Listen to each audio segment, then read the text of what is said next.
Thanks, everyone. We have these new mics, so we're going to seem louder than usual. You can speak at a whisper, right? This is so we can be heard on Zoom. We know you can hear us. We will open up this meeting of CPDC. We do not have Andrew tonight, but we do have Olivia. And Olivia, I'm wondering if you would like to go through the standard opening for a hybrid meeting. Yes, so welcome to the June 9th CPDC meeting.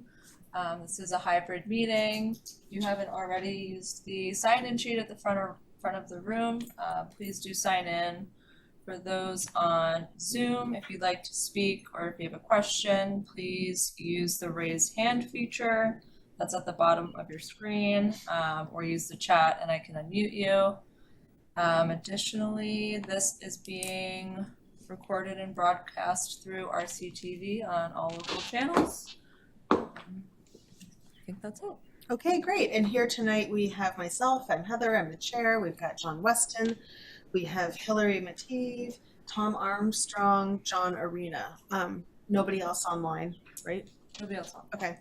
So we will start. The first agenda item is a continued public hearing for the definitive subdivision application for 0 Herald Avenue with a request to continue it to Monday, August 11th. And if I recall, last time we asked if the applicant could give us an update since this is becoming a monthly agenda item like this. And are you prepared to give an update? My understanding from the applicant is that they are still being held up in the courts with some access issues, I believe. So they're working with the abutters, and they said they should have some resolution by August. So I don't know if they're planning to, continue again after that or maybe withdraw if needed. But it seems a little uncertain at the moment. Okay, so yeah, the court case they expect to be decided in August. So I'm supportive of doing it one more time. Yes, John. Does the board have a policy on continuances beyond a year or beyond any fixed date? And if so, what is it? I don't know that we have a policy, but at a certain point, it's up to our discretion. And at a certain point, we're going to run into an issue of a quorum of the people who heard the first presentation. I see. So I'm supportive of, yeah, it's a good question. It's like, What does this date back to? When did it? I believe it dates back to May or June of last year. So it's been. So we've just lapsed the calendar. 12 months, okay. yeah. So I might have even preferred for them to continue to September so they know the outcome of the August meeting, of the court case in August. Nonetheless, I think August or September to me would be, I'd want them to come and give an update. Right, Yeah. but will that mean that we're out? Yeah, like how many people have heard it? Yeah, Because I don't there's, think know. we won't have a quorum. Yeah. Because we won't have a quorum. Because it was Hillary, me. Tom, did you hear it? I think I did, I have. yes. I Okay. recall it. All right. Okay. I did write this down at one point. This was a while ago. I mean, if we Maybe don't want to something. continue and we want to have them come back when they're done in September. The only that issue with the could be date awesome. certain is I assure you if they miss it, they'll come back and say one more extension. Yeah. and it's more There's no as logical in when end to should they represent it No. to the new board? It's a do-over. Yeah, to start over again. We might want to check with lawyers on that. I'm not so sure about By all that. means. It seems to me that they're asking for a continuance, and if somebody were to, read the minutes, listen to the tape and stuff like that, they might qualify. Yeah, I would have to check with the clerk because I know those forms have to be, you have to be an active member of the board at the time, and I don't know that Guy or John, you could vote on the topic because they weren't board members when this started. I don't think you can mulling your way out of a year. Yeah, I just don't think think That's so. right, Yeah, that's yeah, right, yeah. yeah. So maybe we should go back to them on that. Uh, Continue. Yeah, I think it would be prudent to check with the lawyers. So we kind of have to continue Yeah, it for we do. now. Right. And I would say by August, if we could get an opinion from town council on whether it's even prudent to keep continuing it, and maybe let the applicant know that we're requesting that. And maybe even let the applicant know that we'd really prefer for them to come back and start anew and present to the committee. I was thinking about representing the town. We're here to represent the citizens, and we all can't do that effectively. So That's right. Are you okay with continuing to August with those? just my fear that if it gets to August, you've already extended it once, it'll end up being a negotiation over another extension. Well, my hunch is that if the court cases have decided until a certain time in August, they're gonna ask us to continue again. We can have this Well, it's out of our conversation. control. It's Yeah. entirely, so that's the question for the attorneys is can we ask them to just do a restart? Yeah. With courtesy of this board. So with a definitive subdivision application, is there a time frame? And they keep asking, I guess, if we're in a position, right, where we have just barely enough members to have quorum, right? Do we get in a position where we can't make quorum and then they don't allow for the extension and then they get approved by default because we can't meet a quorum? Right. That's, to me, that's really that's the bigger issue. It's a catch-22. Yeah. Yeah, I don't have an answer. And I don't know. I know there are some that they have timeframes and some that they don't. Lapses, And yeah. I don't remember what that is. Well, and I think we discussed this last meeting, so maybe we continue it to July, but this is our last continuance without any They did decisions. request They're August. requesting until August. Right, but if we can't have a decision from the clerk and the council by July, then it's like August or July, it doesn't really matter, right? If we continue it one more time from July till August, right? So like we should know what the decision is from the council. If they're I really don't know. If they're requesting a continuance until August, do we have the latitude to say, no, we're just continuing it until July to get an opinion from council, or it strikes me as maybe prudent to do what they're requesting at this point, but get full information. Yeah, I think so. Okay. How does that sound to you? I think it's okay. I mean, you could ask the applicant to provide a letter Yes. saying that if you want to go to the end of July, ask the applicant to provide a letter saying that you could continue it without the original people on it being present. If they listened, if they listened to the hearing when it was held, and I don't know whether I was a voting member back then, I have a hunch I was. I think you were, yeah. Yeah. So that might get around the issue of full versus alternate. Okay. But you could ask them to provide an opinion of council. Yeah, we would have three You voting know, members. by the end of July, otherwise it's rejected or something like that. I guess, though, to John's point earlier, like, it's watering down the town's representation It is. on the matter. Right. It is. And through Right. sort of no Fault fault of the of our own, town. yeah. Yeah. So, So that's the other issue too, because That's why we're here. it does, I Right, know. exactly. And it's it's like using members' time for something that they can't vote on. Yeah. I'd be inclined to extend it till July, ask them to come in and give us an update and call the ball in July, whether we, All right. by that time we'll have legal feedback. Okay. So it's, and the question to council is, an opinion. I mean, I think we can make a call. I think we're running into a quorum risk. I think it would Well- be either that after a certain date, the number of voters is diminished, or we lose authority to vote. Yeah, exactly. Like, Yeah, what is the that's- risk if we don't have a quorum, period? If we don't have a quorum, what is the risk of the applicant getting approved by default? What is the time frame? I guess I want to know, what's the time frame for us to approve the subdivision application once they come back to present? I mean, that's been my issue all along. I don't want to be in a case where they come back and present and we're up against a time frame where we have to approve it or deny it that night Okay. with over a year gone by. And you probably want to make sure that, that Tom, Yeah. you make sure that he's eligible. Yes, and make sure that Tom is eligible to vote.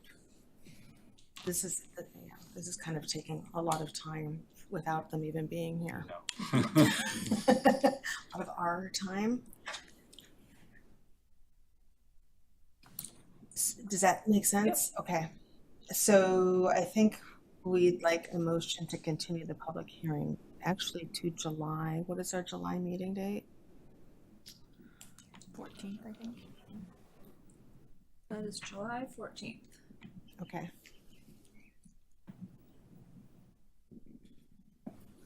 I'll make a motion to continue this till July 14th. I'll second. Okay, all those in favor? And none opposed? All right, thank you. The next agenda item is a public hearing on a minor site plan review. This is a new one in stormwater permit for 101 Willow Street, otherwise known as Austin Preparatory School. And I think we probably have a hearing notice that should be read into the record. Yes. Is that in your packet? I hope so. Yes. Yes, it is. I can read it. Okay. Olivia, are you able to bring it up on screen so folks can see it also? Yes. Okay.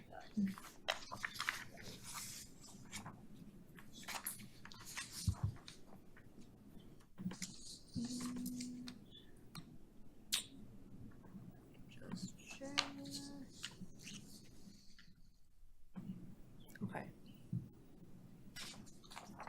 Notice is hereby given that under sections 4.3 and 4.6.3 and general bylaw section 7.9 and Reading Stormwater Management and Erosion Control Regulations section 4.5 of the Reading zoning bylaw, the Community Planning and Development Commission will hold a public meeting on Monday, June 9th at 7 p.m. in the Select Board room at Town Hall, 16 Lowell Street, Reading, and through the remote and online measures below to hear the minor site plan review application and stormwater permit application submitted by Huntress Sports Incorporated on behalf of Austin Preparatory School for the property located at 101 Willow Street, Assessor's Map 25, 26, lots 74, 45, and 3.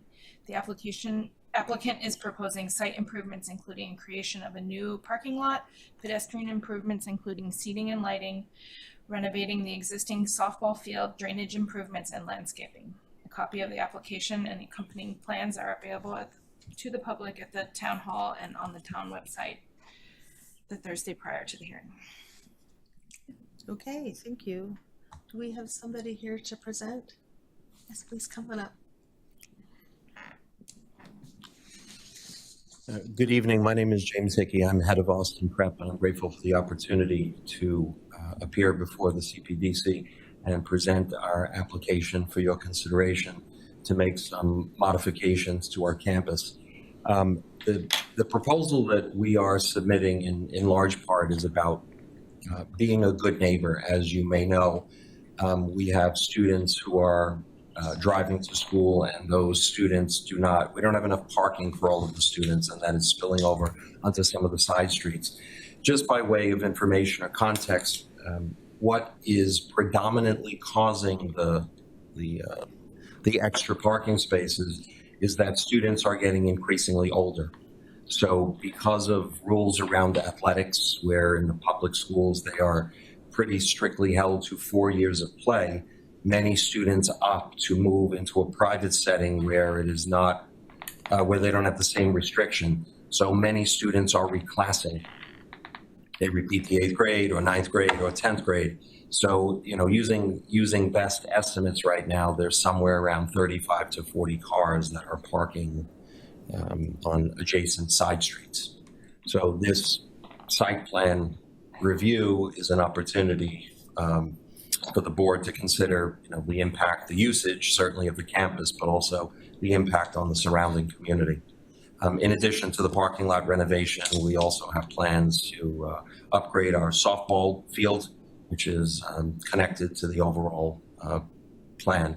I'd like to invite Chris Huntress of Huntress Sports to come up and speak in detail about the plan. Thanks, Jim. Thanks for having us here tonight. For the record, my name is Chris Huntress with Huntress Sports and Huntress Associates. I'm going to walk you through the plans and details this evening. Happy to answer any questions that you might have. Before I do, I'll just let you know what we've done to date. We had our first meeting with the Reading Conservation Commission 2 weeks ago. They continued it to Wednesday night with a couple simple requests that they wanted some additional information on. So we expect to be able to close that hearing out on Wednesday evening. And we met with the DRT and all the department heads. We had fire, police, public works, recreation, planning, of course, was there, conservation, and others. Minor questions on some of the technicality issues, but no additional information was requested. And I think the plan was overall pretty well received. So let me walk you through, if we can, the improvements, and then I'm happy to take any questions. Thank you, Olivia. So this is a proposed rendering looking down from roughly where the main entrance to the school is, and this shows some of the pedestrian connections that we're trying to establish within the existing parking lot. That entire walkway that you see on the right-hand side is new. We've interjected a low retaining wall along the edge and carved out some locations for outdoor classrooms and outdoor seating, really to strengthen this connection down to what I'll show you to be the new parking lot. Presently, as kids come out this location, that is a parking lot now. It's about 70 feet wide, 72 feet wide. And everyone walks down the middle of the parking lane, which is not as safe a condition as we'd like. So this just represents one of the few improvements on the plan. Can I take the next slide? And I'll take you right to the next one. So the location of the improvements is in much of what is open space on the right-hand side of the drive there. You can see the S-curve in the circulation drive, the perimeter road that goes around. And one of the things I'd like to just kind of point out is that roadway, as you follow that roadway and it makes its turn, it actually continues through parking alleys or parking lots and through parking spaces. One of the things that we're going to do with this plan is separate the vehicular and perimeter traffic from the parking lot traffic to try and improve safety as well. I'll take the next one. And it's just a few aerial shots in the lower left-hand corner where you see the softball field. This is the location for the proposed parking lot. And the existing softball field that's over on the right-hand side of this screen will stay in reasonably the same location, but it will be adjusted, and we'll take you through that. I think there's just one or two more on the aerials, and you can go past this one too. Some of the improvements we're making include ADA and access improvements. This is the existing softball field and the visitor team bench. And as you can imagine, this is not ADA compliant to any stretch. So not only is it parking and circulation, but ADA compliance is something that we've taken a good look at as we get into this plan. Great. So I'm going to start with this because I think it's easier for folks to follow the major improvements to the plan. Do you mind if I go up and just point to No, not at all. Okay. So I'm going to start over here on the right-hand side. I'll try and speak up if anybody can't hear me, and I apologize for those that have my back here. But softball field, you can see the infield located here. We're actually moving the softball field further away from the neighbors, so further to the north, and then rotating it slightly. The existing foul line is over here. We're rotating it to get it outside of the wetland buffer. You can see this is the 100-foot buffer. Here, this is the 50-foot, so everything gets rotated out. There are some drainage improvements that happen within the 100 to the 50. But for the bulk of the work has been taken outside of the 100-foot buffer. The parking lot and the improvements really start with this main access drive, which if you can see it comes through here and it does this S-turn and then comes through this parking lot now as it exists.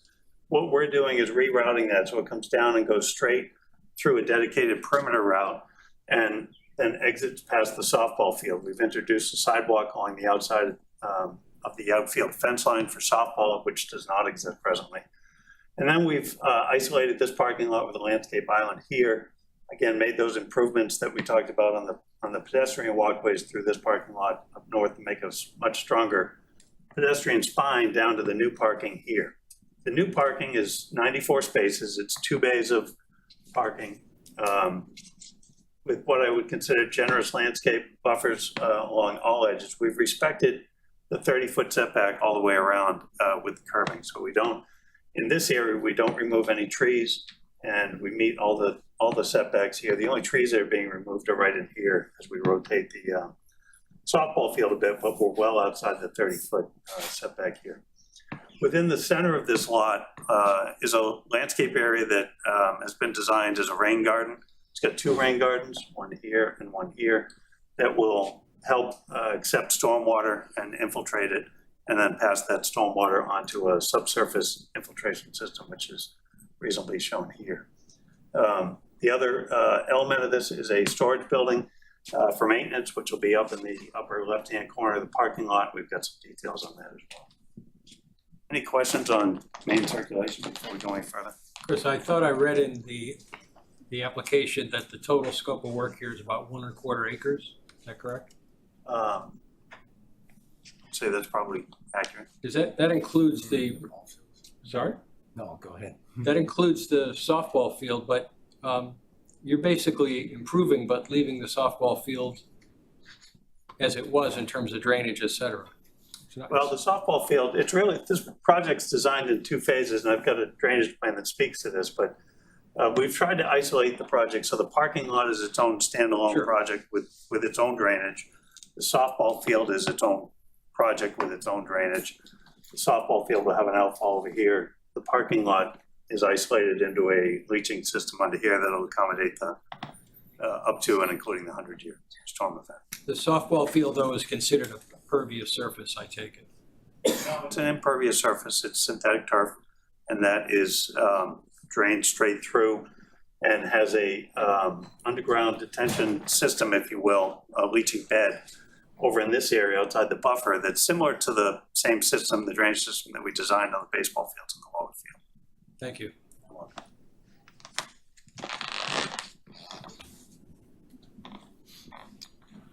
I get the next slide there. This is the drainage design that we talked about, and I'm happy to go through it in detail, but it might be easier on one of the regular plans. So Olivia, I'll have you fast forward through this one. So this is the drainage design.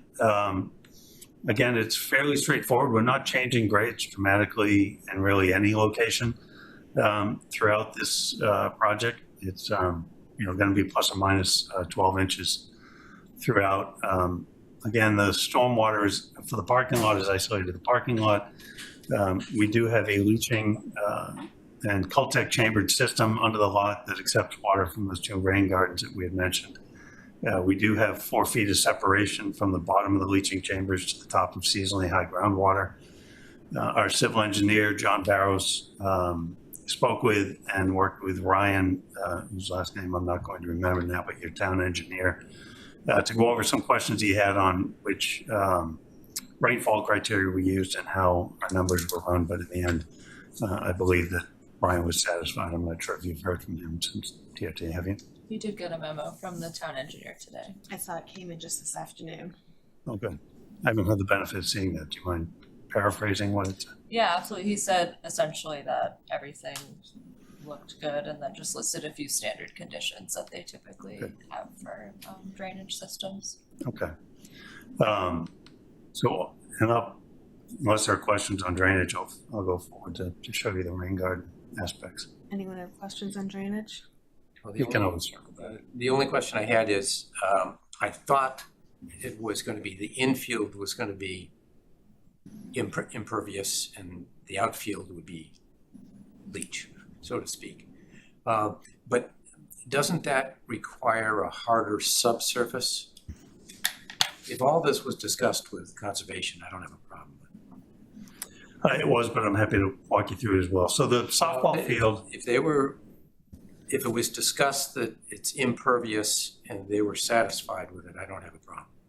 Well, it's we're not- responsible for the stormwater permit, so if you have questions, you Yeah. can ask them. Okay. Okay. the softball field is not impervious. The softball field is a free draining, vertically draining synthetic turf field that will accept stormwater through the turf into a stormwater drainage system underneath the turf field, and then it will infiltrate Okay. from that. There's about a 5,000 square foot that you see in that kind of triangular hatched area in right field there, which is a subsurface leaching bed, which is, a fancy word for just 12 inches of 3/4 inch crushed stone that the stormwater has to go into before it would rise to a level that it would top and then go out into the kind of detention basins between the 100 and the 50.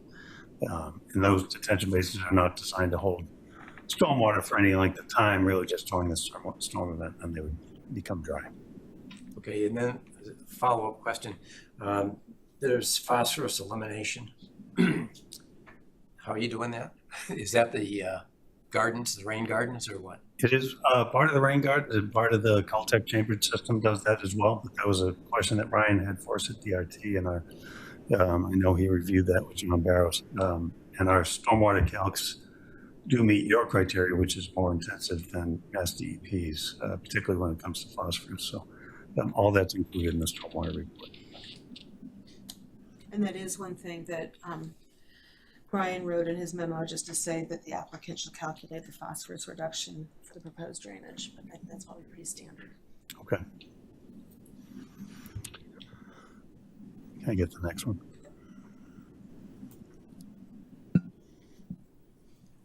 There's, you can go past this, the landscape plan, but I'm going to take you through to the rain garden plan. There it is.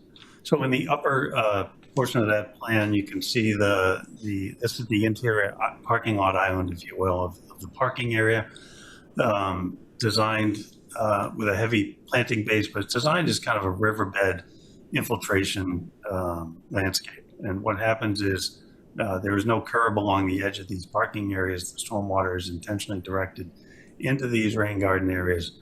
It will move through a kind of vegetated buffer on either side of the rain garden until it gets down into what I consider to be kind of the stone bottom, if you will, of the riverbed, where it would infiltrate through that stone into a perforated pipe that is connected through a series of pipes over to the Caltech chambered system. But this plan relies heavily upon vegetation to clean and remove suspended solids before it would get into the system.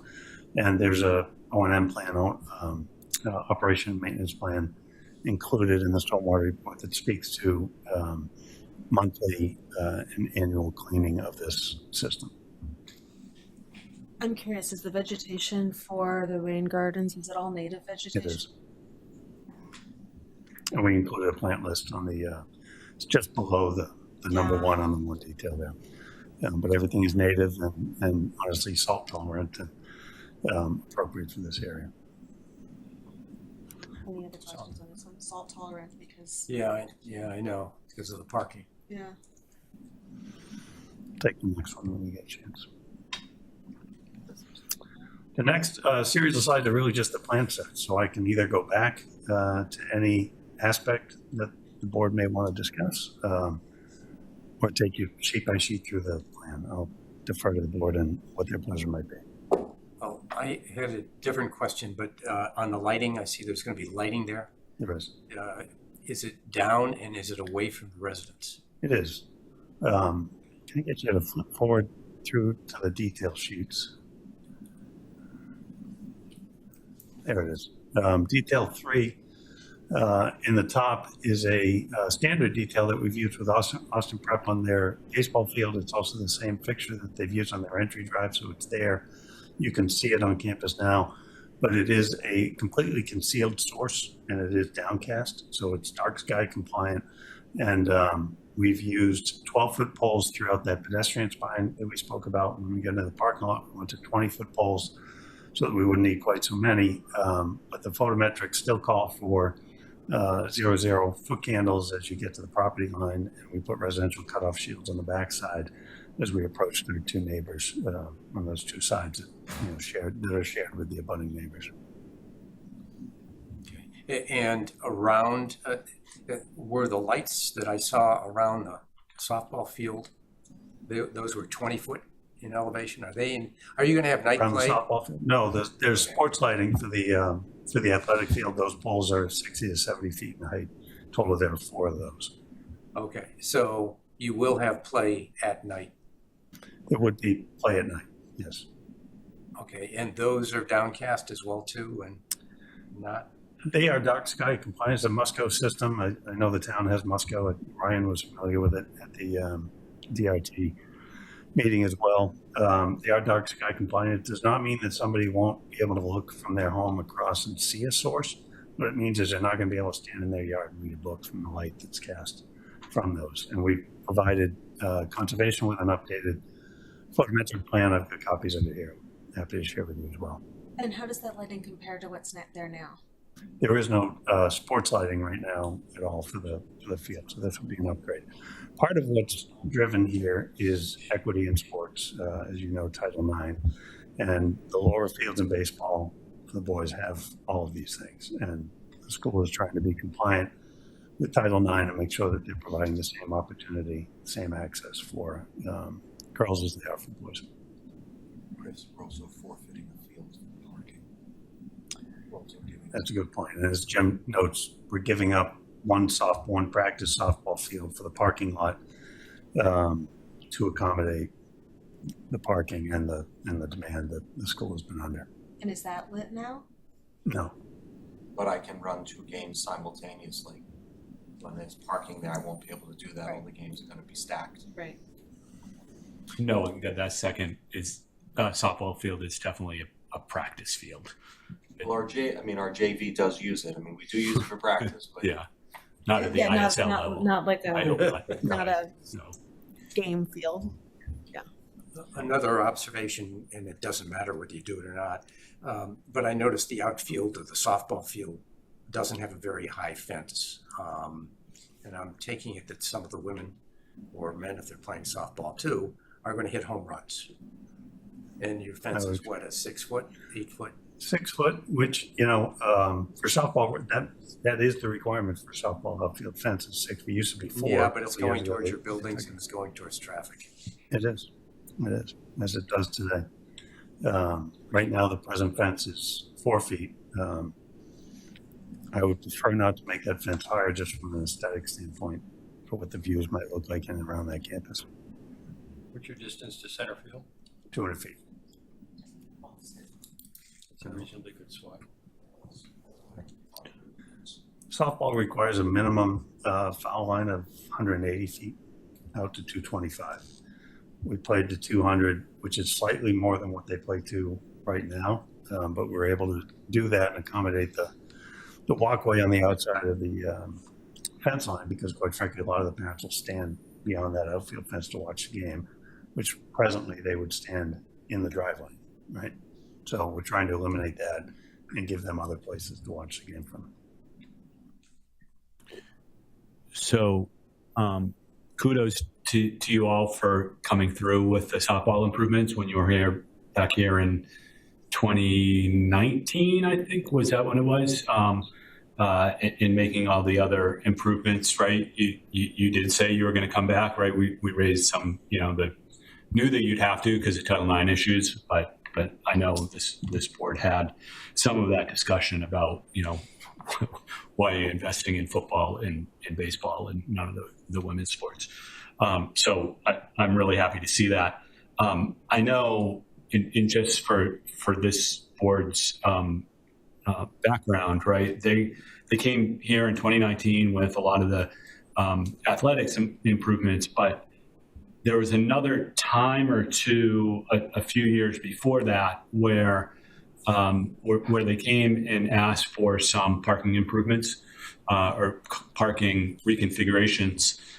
And each time, right, it was said that we're not making parking improvements to boost enrollment, right? That they were not intensifying the use on the site by doing all of this, right? Because they came back, I think it was, I don't know if any of you were there then, right? They came back 2 different times saying 5 spaces, 10 spaces. It was some incremental things, sort of questioning why they were doing that. Each time, right, there was this, no, we're not increasing enrollment by increasing parking, because we all know that that's a limitation. It's certainly on the site, right? And now I look back and, right, when you were back here, you were at 750. Now you're at 80. What are you saying? Well, the DESI number's 812, but you're saying 805, right? So certainly some increase in enrollment, right? A lot of that, right, has to be facilitated by the increase in parking. I don't know how you're squishing more kids in that building, but you seem to be. I just want us to be aware, right? Especially by putting how many? 94 spaces, right? That's a lot. And they do have a history of being able to, right, like, add more parking, add more students. Personally, right, there's an issue here about sort of with the additional, there's an impact in the neighborhood with all the cars and the parking, and certainly the parking is needed. But I guess, and I don't have any issue for you all that I'm driving at, but just to make sure this board is aware that that was an issue that came up in past years. And by doing this incrementally, right, I see that those sorts of what's another couple of parking spaces, and not dealing with the issue head on. Also, back in 2019, there was a lot of discussion about the lights, specifically with the baseball field, and concern about the lights, over across. I think the neighbors are probably further away from the baseball field than neighbors here at the softball field. So I don't want us to just sort of push past that issue, because I don't know if any of the neighbors are here, but I do know that was an issue that was raised in the past, and I think we should take that seriously.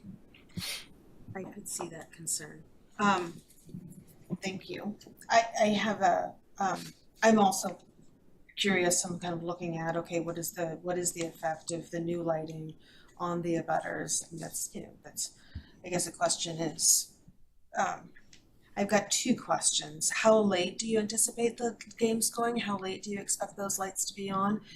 And a question that's in part out of curiosity and maybe clarification. When you say, especially the sports lighting, when you say that's dark sky compliant, do you mean just because it's downcast, or is it compliant in the color scale? What do you mean when you say it's dark sky compliant? What I mean is that the engineers who make the submittal to me from the manufacturer can tell me that they have a dark sky certification. I know that doesn't answer. By the International Dark Sky Yes. Association. Yes.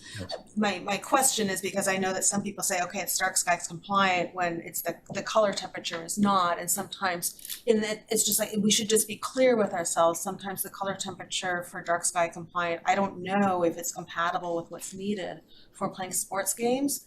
So if it's not, I just want to be clear. Sure. So all that Musco does is sports lighting. So when I say it's a Musco system and it's dark sky compliant, it is compatible for nighttime games and sports activity, particularly activity. There's a different level of categories that I would say, and softball would be one of them. Softball, lacrosse, small hard ball moving at a fast speed. Right, baseball is one of them. You need that infield lit to a higher degree than you would otherwise. But you also have the ability now with the new LEDs that have come out. They've got tremendous spill and glare control and cutoff shield control, so they can really drop the foot candles almost immediately. So and I've got copies of it here, I'm happy to leave it with you, but we submitted to conservation at their request. We had a photometric plan that's in the plan. They wanted us to extend it out into the wetlands until it got to 0, which we did. We also extended it towards the neighbors until it got to 0, which we were able to do prior to getting to the 30-foot, prior to getting to the property line. What we did,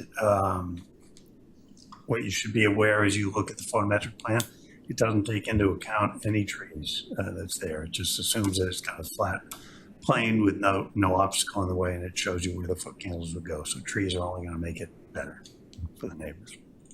All right, I'd like to see that if you come in. I'd be happy to do that. I don't have it on screen, but I do have a copy for you.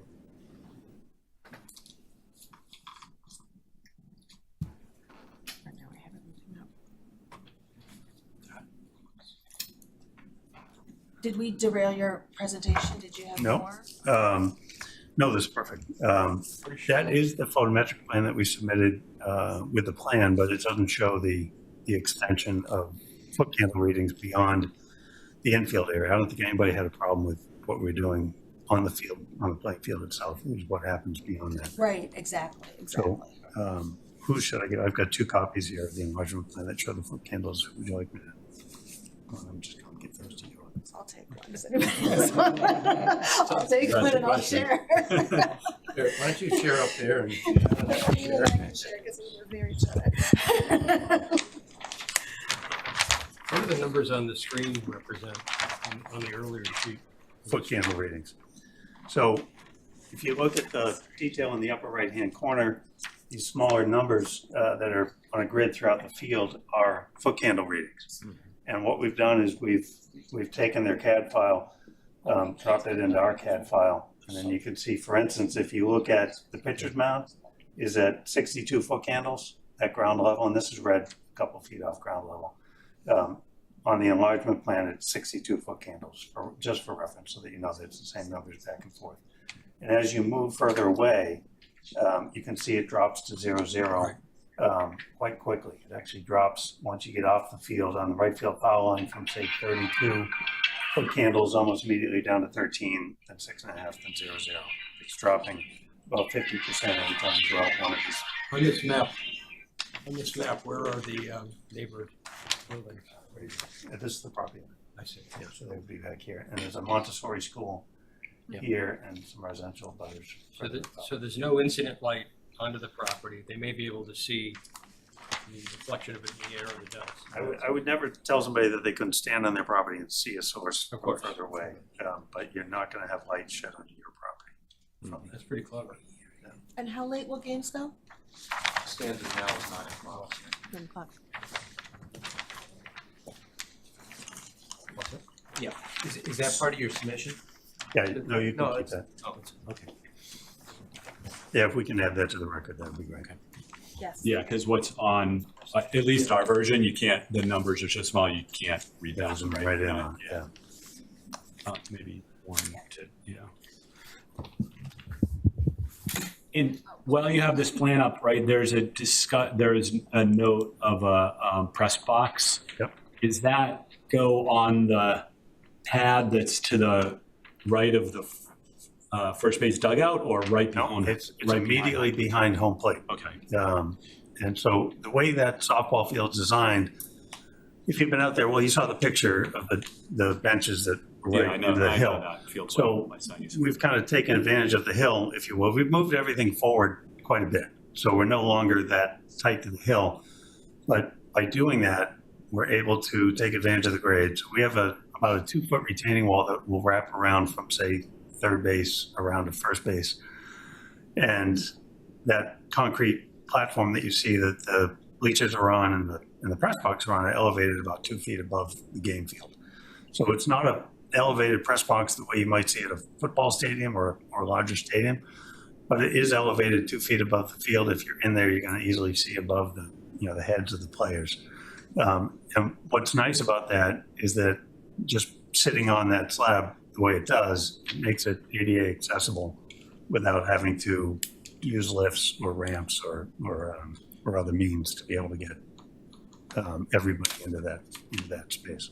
And then is there, I mean, I didn't see anywhere on here, but, right, is there amplification associated with any, announcers? Yeah, so typically every field we would do that would have a press box would have a simple sound system in it.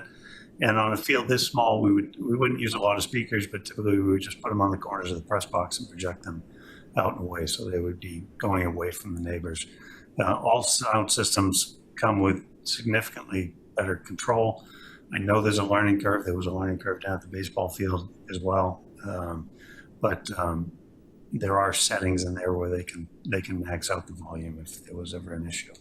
And is that new from what is there now also, or is there that kind of amplification? There's Sorry, Do you you have know, sound on the field? Do you have a sound system on the field of any kind? Okay. There's a sound system on the field now, but I'm not sure how The old. softball field or the baseball field? Baseball. Yeah, Oh, I'm right, sorry. right, right. But on the There's nothing on the softball field, field. There we use a portable sound system. okay. Oh, okay.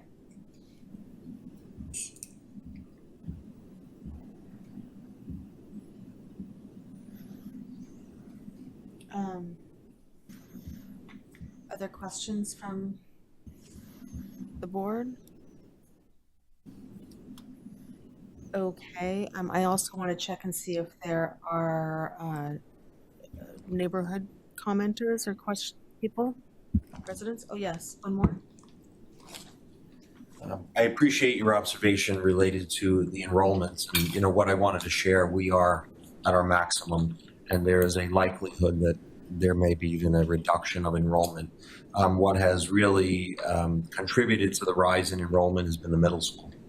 There's been a little bit of a surge at that level, which helps us sustain healthy enrollment in the upper school. I mean, in rough numbers, there's around 600 in the upper school and around 200 in the middle school. Going back a few years, there was probably 150 in the middle school, and that has contributed to the increase in enrollment. So what I wanted to share with the board is by virtue of the fact that we're increasing or requesting to increase parking spaces, that is not an indication that we are looking to grow enrollment. Because as you noted, you said, how you getting everybody in that building? Right. We have, I just sort of want to get it out there, right? That I wasn't, right, is that, right, if you do come back, and I'm not expecting you to, right? But if you did in 2 or 3 years and say, oh, well, we just need to build this other little classroom. We don't need to do any parking, right? So that we would sort of be aware that, sort of incremental improvement in growth of a use is still sort of that growth of a use. So I don't think that's what you're doing, but no, but and the enrollment increase notwithstanding, I mean, part of Austin Prep's growth over the last 12 years during my tenure, the school was under-resourced in terms of total number of staff. So that has also contributed to some of that. So I have a question along these lines. I think we either read or heard that there are maybe 35 to 40 cars that are being parked off-site. And that's an estimate, though. Yeah, and there are going to be 94 spaces added to that. How did you arrive at 94 spaces? I think that's what we could reasonably fit by repurposing existing land. So it's a net of 94, correct? Yeah, I can speak a little more detail to that. Sure. Yes. Okay. Thank you. Jim's not wrong. A lot of that was driven by what we could reasonably fit, but still keep it heavily landscaped and, satisfy all the buffer criteria. But when you run through your zoning bylaw and you look at the criteria, and, we've confirmed this with your staff as well, presently there are 343 parking spaces that exist on site right now. After this proposed expansion, there'll be 437 spaces. Required under your bylaw for a school of this size with this many employees and this many students are 426 spaces.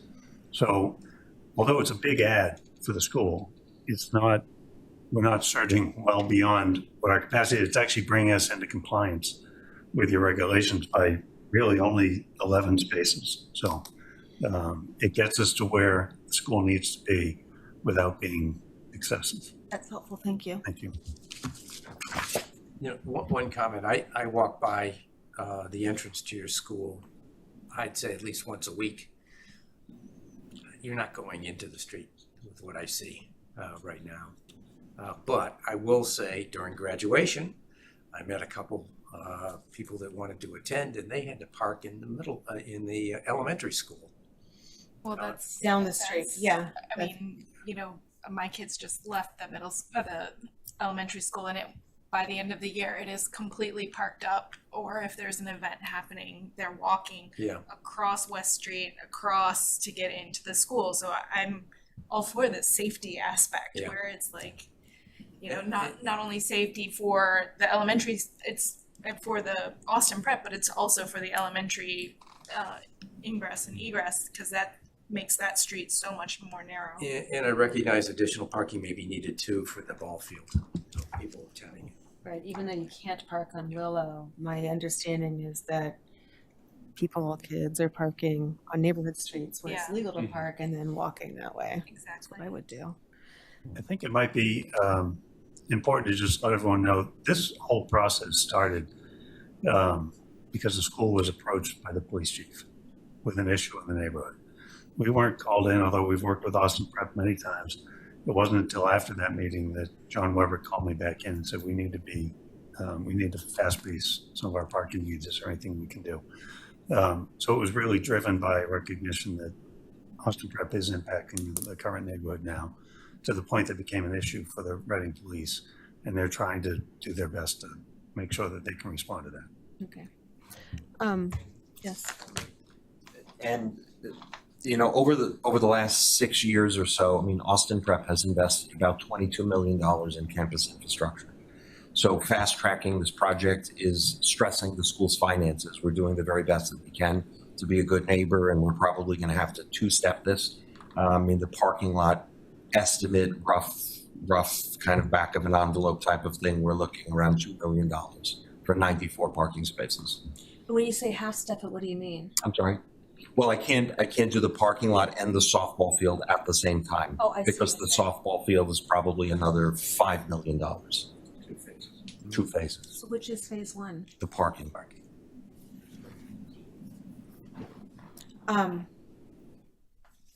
I have one other question, but I also want to check and see if there are any other residents who want to speak. Yes, please, and come up so that, use the microphone so people on Zoom can hear you. My name is Stephen Eisenman. I'm at 467 West Street. I'm probably the biggest abutter to that new parking lot. And my comments are more not in opposition to anything, but just concerns to get on record. I think the parking lot would be good because even now for events, cars park on that field. And it would be good that and not facing our fence if anybody takes a header forward. Our concern is basically with the lighting. Right now, there are extensive security lights at the school of a yellow color, which shine directly at our house. We bought subject to them. I can't complain about airplanes landing at the airport we moved next to. I just wondered, will the parking lots beyond dusk to dawn, will they be turned off? And will the existing security lights be altered due to the inclusion of the new parking lights? The other major question is right now, snow storage.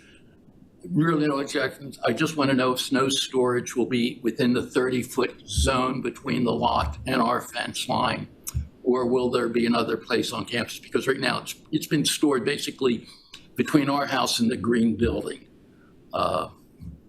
If someone could answer those questions for me, I'd appreciate that. Great. So one question wasn't so much about the field lighting, but about Not the field. We're to the left of the field. Yeah. During games, I can see the lights from the football field, but they're of really no major concern. But no, it's more the parking lot lighting and the existing security systems, whether it'll both be on or there'll be alternatives or there'll be limiting of lighting. Okay, thank you. Would one of you like to respond to that? Yeah, if I could, I'd just like to. Thank you. So thank you, Mr. Ives. He's located here, is that correct? Yeah. So we met with him after, Yeah. his wife, after the Conservation Commission meeting. We have proposed a pretty significant landscape buffer, both evergreens and ornamental trees throughout this area, and intentionally located those evergreens between there is the parking lot light that would be closest to beehives. It's right here, so back with evergreen trees. And you'll find that throughout the balance of the plantings as well. Snow storage would have a couple locations. It can't, by conservation, it can't go in the rain garden. So they've already told us that, no snow storage in the rain gardens. It can go throughout this landscape area here that's shared with the main drive. It can go down here, and we could potentially put it up in here, but we're not required to. We have other options for snow storage than putting them against the neighbor's property. Okay, thank you. And the question was there was a question about the hours of this must be like the parking lot lighting? I'm sure the school would be happy to live with whatever requirements the board considers appropriate in this case. Do you typically light your parking lots overnight? I mean, I don't know if there's a possibility to reduce the lighting at a certain time where the lumens come down a little bit, like dim it at a certain hour. We could set the timers to such that maybe we turn off half of the lights overnight so that You would be amazed at how much activity Austin Preps campus has after hours. I mean, we installed some cameras on the driveway for license plates and so forth. It's astonishing how many people come through Austin Preps campus. Yeah, I probably wouldn't be surprised, actually. Thank you for reminding us. some level of security lights would be helpful. We could either do that with additional lights on the poles, or just, I think the better way to do it is to pick 50% of the lights and have them turned off and leave the others on.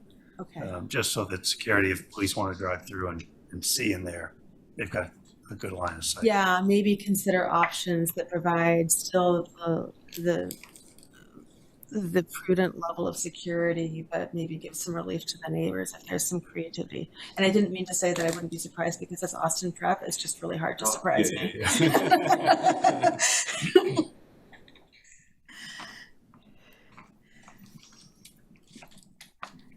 Okay, any other, yes, please, come up.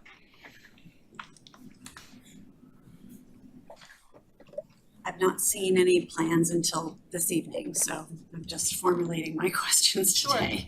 And I'll be as short as I can.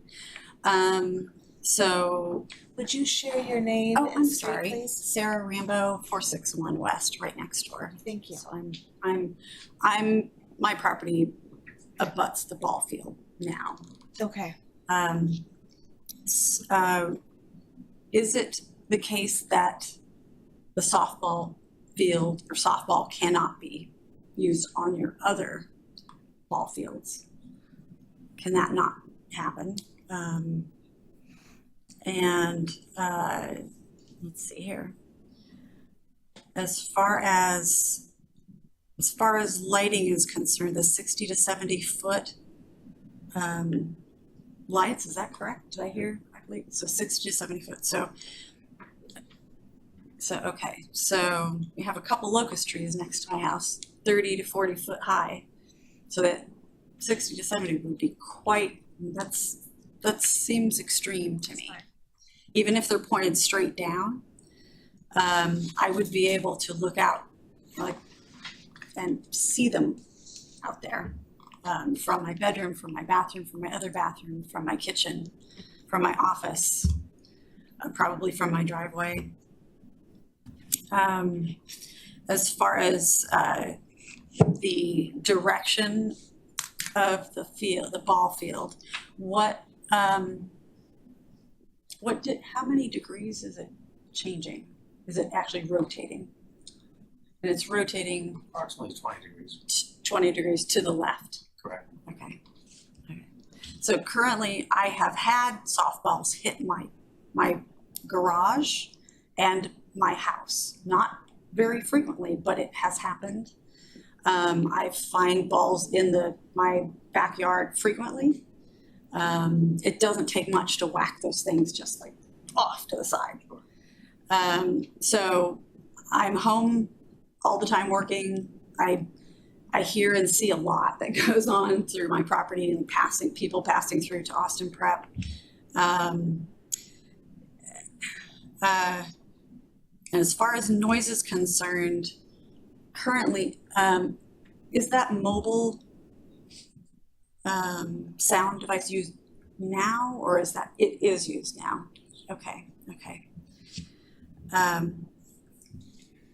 Yeah, it's fairly loud. I can hear it. I don't know.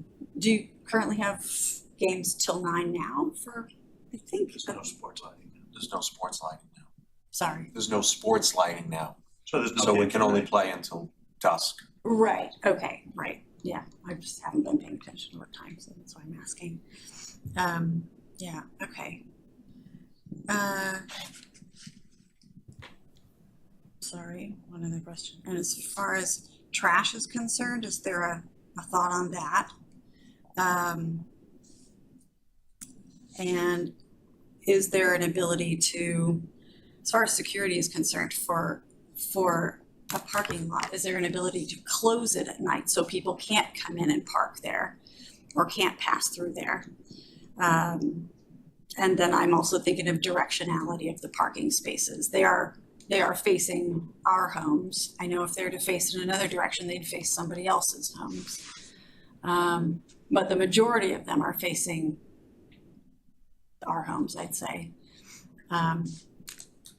There is a slight hill for me to where cars I might not see their lights.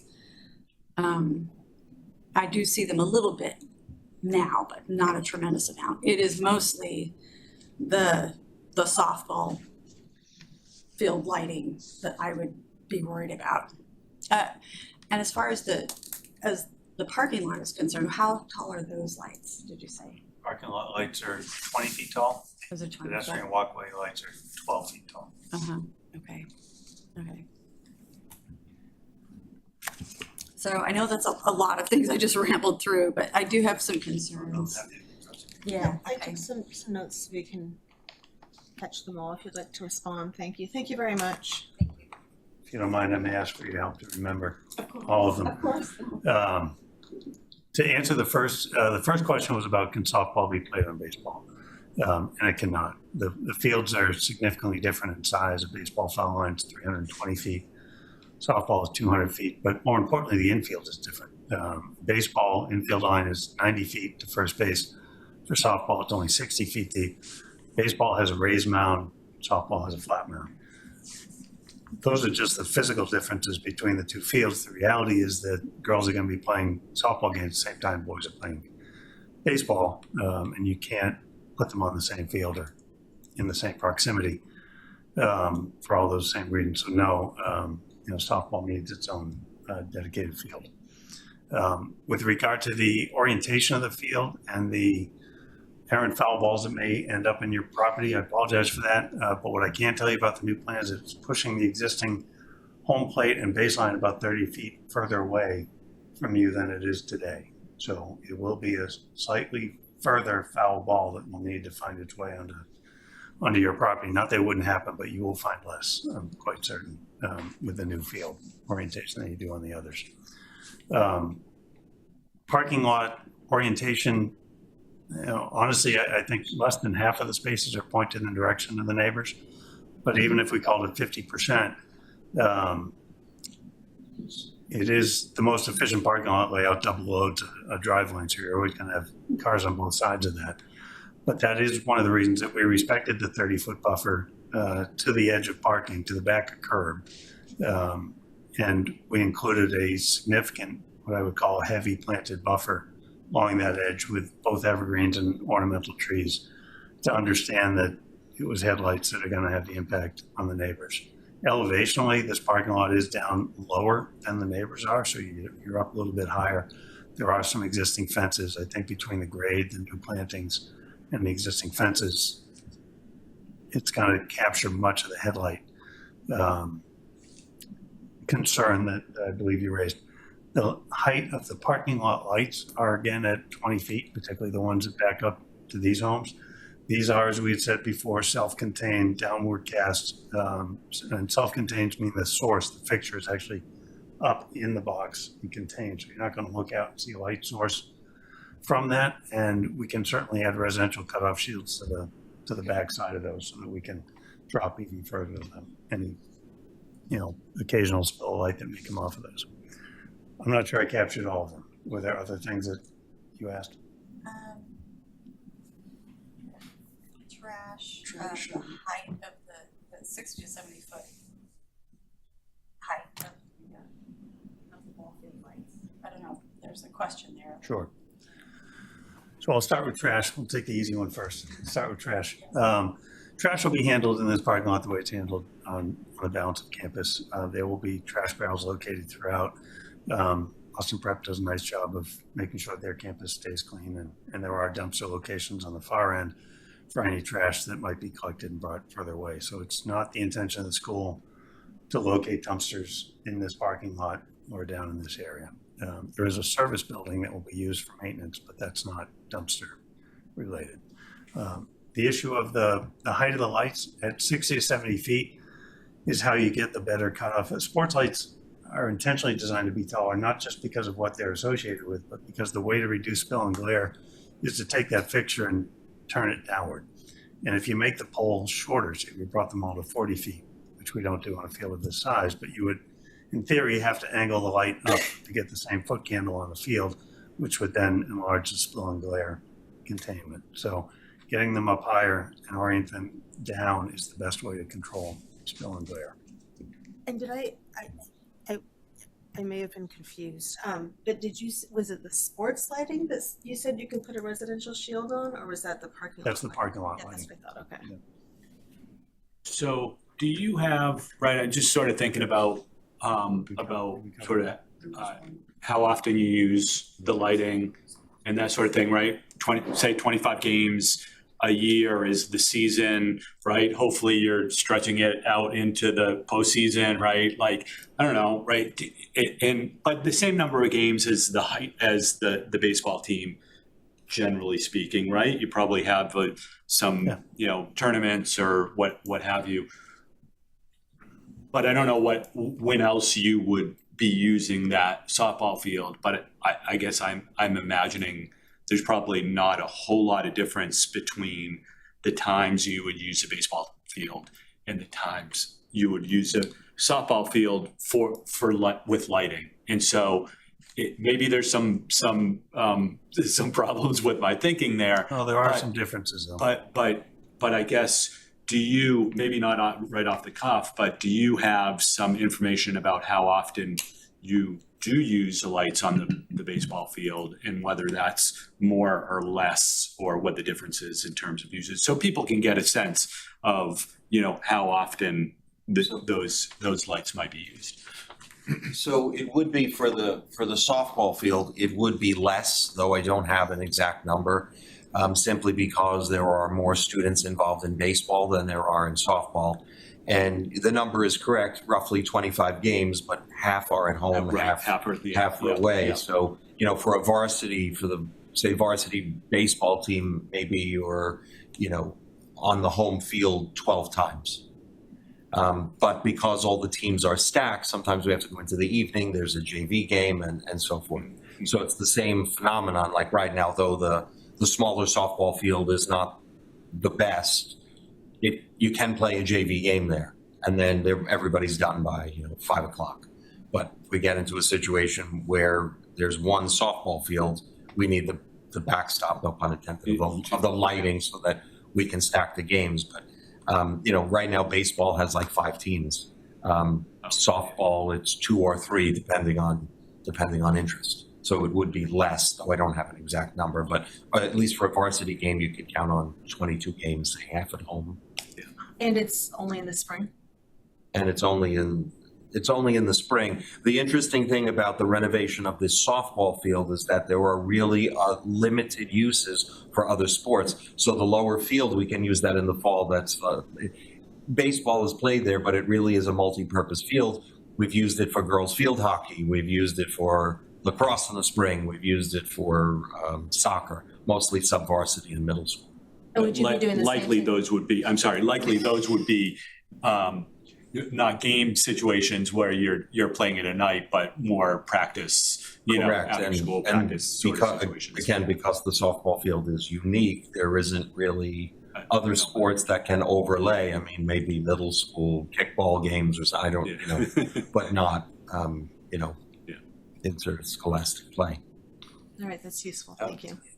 At the bottom left-hand corner of that, where you've got the vegetation down there, Yes. is that dark line, is that a fence that would block car lighting at night? That's a property line along the, No, not the property, the other side of the green. the other side of the, You mean right In front- against the? Right, you know, see where the cars park up? Yeah. It is, that's a curb. that's a curb, okay. That's a granite curb. You go from granite curb to the landscape area, and then 30 feet beyond that is the property line. And the neighbors are here, so I will defer to them on whether there are fences, but I do believe there's a 6-foot fence along your property, correct? Is there one along your property as well? No.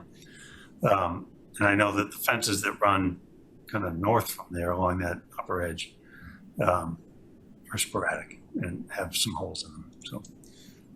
Well, my only comment would be, let's assume that car lighting could be a problem and the vegetation isn't adequate. I might consider suggesting that you consider a low-level fence, 4 feet, whatever, to block the car lights. Mhm. Just a thought. Okay, happy to consider that. I did want to circle back, and I apologize for missing it, but you had one more question, Closure of a parking lot of the area when it's not. closing it off with a gate. It's easy to do with even just a chain, something simple to prevent cars from going in. So no, this parking lot has not been designed to accommodate a gate. To accommodate a gate, we would have to significantly neck down that entrance. Right now it's designed so that a fire truck can get around it, which is required. So you can see there's a big 30-foot radius kind of as you would take a right into that parking lot, which makes it a broader entrance, if you will, than I would typically want to use a swing gate for. And I would be nervous, quite frankly, putting a chain across a parking lot on a high school property, because I think a lot of new drivers may not be aware that there might be a chain there. Could drive right into it. So it's not the intention of the school to isolate this parking lot or block it off at any time. Is that fair to say? Yeah. John? 2 questions. One is, folks at home and some of the folks in the rooms may not be familiar with the dark skies concept. Is it the case that the luminaire, what we might call the fixture, you can't actually see the bright filament itself? What you see is the light it emits, but not the actual bright light that you'd consider like a headlight. Correct. Is that always the case though? I mean, if it's really high, you can still see it. If you're directly under it, maybe, but if dark skies, you can't see it from a dark sky angle. You only see a light incident, but you can't see the filament. If you're on the field, you're going to see the source of the lights. The second question goes to pole But position. well, hold on, I have a question, but if it, I'm just thinking, it's like if I want to just be really clear and honest with ourselves. If it's a 60 to 70 foot high light, you don't need to be just under the light in order to see the filament. I mean, if you're standing, say, 30 feet away and you're looking at a 70-foot light up there, chances are, just with the angles, that you're still going to be able to see the light. If I did, I apologize. I've not tried to make any observation that you won't see that source. You will see that source.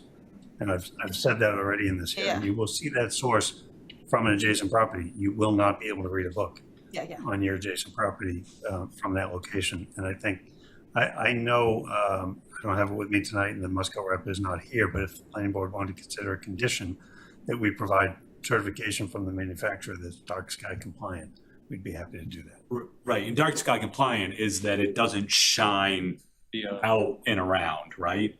Not necessarily that you can't see the light itself. I think the good thing here is that right, it's not hard for us to imagine, how these lights function, because we do have lots of them in town, right? I mean, all of the high school, the football field, the turf field, I think at the softball field now, I think those are the same lights.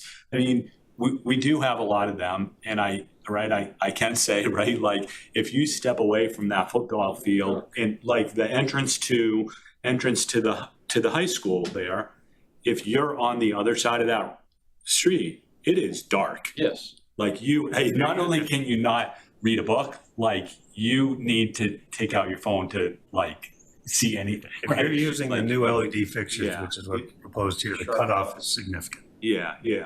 So I just wanted to be really clear, because I know Absolutely. myself. we do I was have getting confused we with have what that you experience around town. The second question is, was there any, just given the comments from the public, is there any discretion in the pole placement as it gives rise to whether you eliminate the field from the left to right or right to left or top down, and still provide a safe playing surface, but to minimize the perception, if nothing else? Sure. Just a question without a comment. Yeah, if you don't mind, because I know it's hard to read, but I'll go up and point out where the sports light It has poles more, are. it has not only where they are, but also the direction in which the illumination.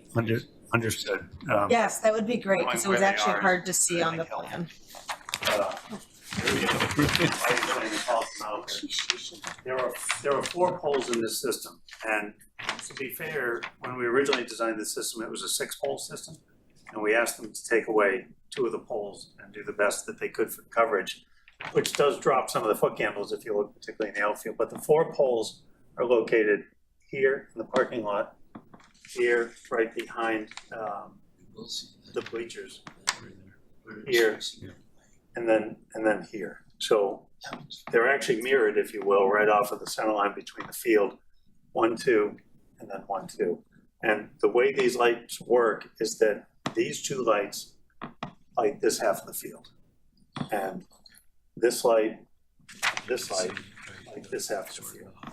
These lights are going to be oriented away. This light is oriented towards the parking lot. This light is the one that's going to come back and be oriented in the direction of the neighbors, which is, this is a 200-foot foul line to the sense, that's 25 feet beyond that. That's 25 feet there, so I've got 250 feet from this point to the light. From the property line, I'm 280 feet, plus or minus 1. The far light at the top, This one, that's angled in what direction? That's pointing in what direction? that's going to be coming down towards the infield. That's the one that would probably That's cause that's you. like facing us. That would be the one that if you were gonna look out and see one, that's the one that you're gonna see. Yeah. It's probably 300 feet away from your residence, 280 feet away from your property line. And you know what I think would be helpful? 'Cause looking at this is really helpful. It's a shame that we can't see it on the screen. Pass that around. Yeah, thank you, Olivia, because one you can see that it goes on. What quick request is that if we could have this submitted for the materials that residents can also then see online, Please. that would be very helpful. Thank you. Electronically, I meant. Electronically, is what I mean, yes. Field. I served many years on Reading Youth Baseball, and one of the improvements we made to some of the Little League fields was a containment fence with a fabric that was built for the purpose. You could see through it, it was black, you didn't even notice it, but you'd suspend it to say 30 feet. So any foul ball that's gonna travel is gonna go in an angle, otherwise it's a pop-up. So it really did cut down the number of balls that traveled into the neighborhood and the cars. I'm not sure they're relatively inexpensive. A self-funded Little League was able to fund it themselves. I wonder if that's a possibility here. It won't bother the crowd experience, I can tell you that. Yeah, we've run a backstop effectively from dugout to dugout Is that at the overhang on it? with an overhang on it as Okay. well. So this is So mostly it'll good for be the line. it'll be a much better backstop than what they have out there today. And again, we've pushed that field another 30 feet further away from the neighbors than they You are got most today. of it then. Back on my comment about the fence along the parking, you indicated that you might be excavating 12 inches. You might want to do a soil berm to elevate your, in lieu of the fence. I'm sorry, You indicated that you may be leveling up to 12 inches. plus or minus, yeah. Okay. Now, by leveling, do you mean you're going to use it all there? I'm saying don't haul it off-site. You're looking Use for it- a use it as- landscape use it as a berm? Yeah, use it as a berm, and, I mean, if, in lieu of the fence. or We something could, like that. we It's could just an consider that. My hesitation is only that I know right now the neighbors are higher and a lot of their stormwater runs off their property towards Austin Prep. And if I create a berm along that edge, I could be capturing or prohibiting water from draining off. Okay. I think it would make more sense in this case to use more plants than to. Okay, that's than to another necessarily lift it up. possibility, or a casual berm, whatever, just to make it different. We could look at isolated areas where we have berms. We have a solid fence facing this parking lot. They park there, there's been parking. We're not bothered by that as long as we have that solid fence. The car lights, front lights of the cars do not affect us at all. Good. So I would rather not disrupt the lay of the land, so to speak, than start putting, the last thing I want to see is additional fencing and structures. I would much rather see plantings than another fence on the other side of our fence. Okay, And I have no intention of taking that fence down. that's helpful, thank you. Did you have another question? So the lights But speak loudly. I'm supposed to have you come up, but. the lights at night, I would assume that they would be shut off when not in use. Sports lights? The sports lights. Yes. The parking lot lights will not be, or The parking lot, we talked about the parking lot lights having maybe a 50% reduction. Yeah. And sports lighting is when Austin Prep says the games are over at 9, the sports lighting goes off at 9. So there's a sports lighting limitation that it would be over at 9 o'clock if that's when you're. I think there are town bylaws that say 10 o'clock, we've been shutting them off at 9. Yeah. It's the same kind of restriction that we lived with down in the baseball field. Yeah. It's the same discussion. But certainly those lights will not be on overnight. The good thing about these systems, just as a little education, I'm not a sales rep from Musco, but it's all internet-based, and you can turn the lights off with a cell phone, and you can also pre-program them for up to a year in advance. So if you were to call Austin Prep or whoever that contact might be, John Weber, Yeah.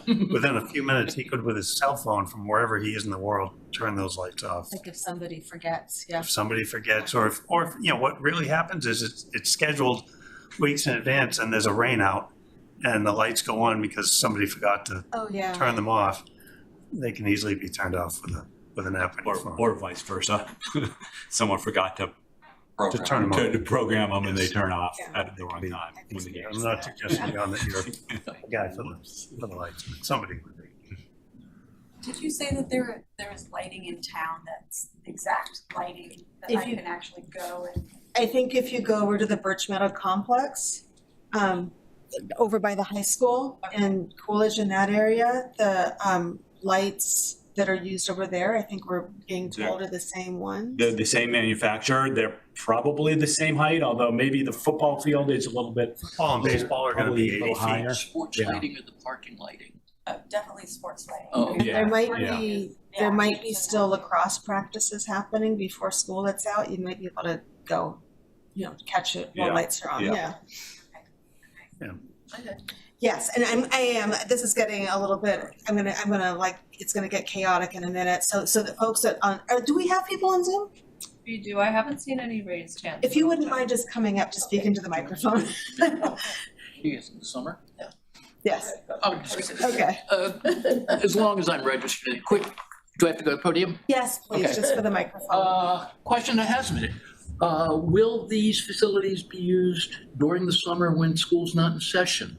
Will they be rented out for events? It's possible, I mean, much like our current facilities. I mean, I don't think that there's an abundance of use, but there's lots of times we've opened them up to renting groups to the shortage of space. So I don't want to say no, but there are no serious plans to, run them 7 days a week. I think it's helpful to be upfront about that, thank you. What's that? I think it's helpful to be upfront about that, thank you.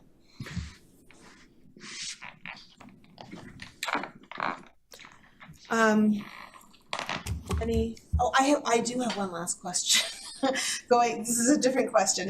You mentioned that the Conservation Commission had a couple of things that they'd like you to do. Is there any of their requests that would change the site plan in any way?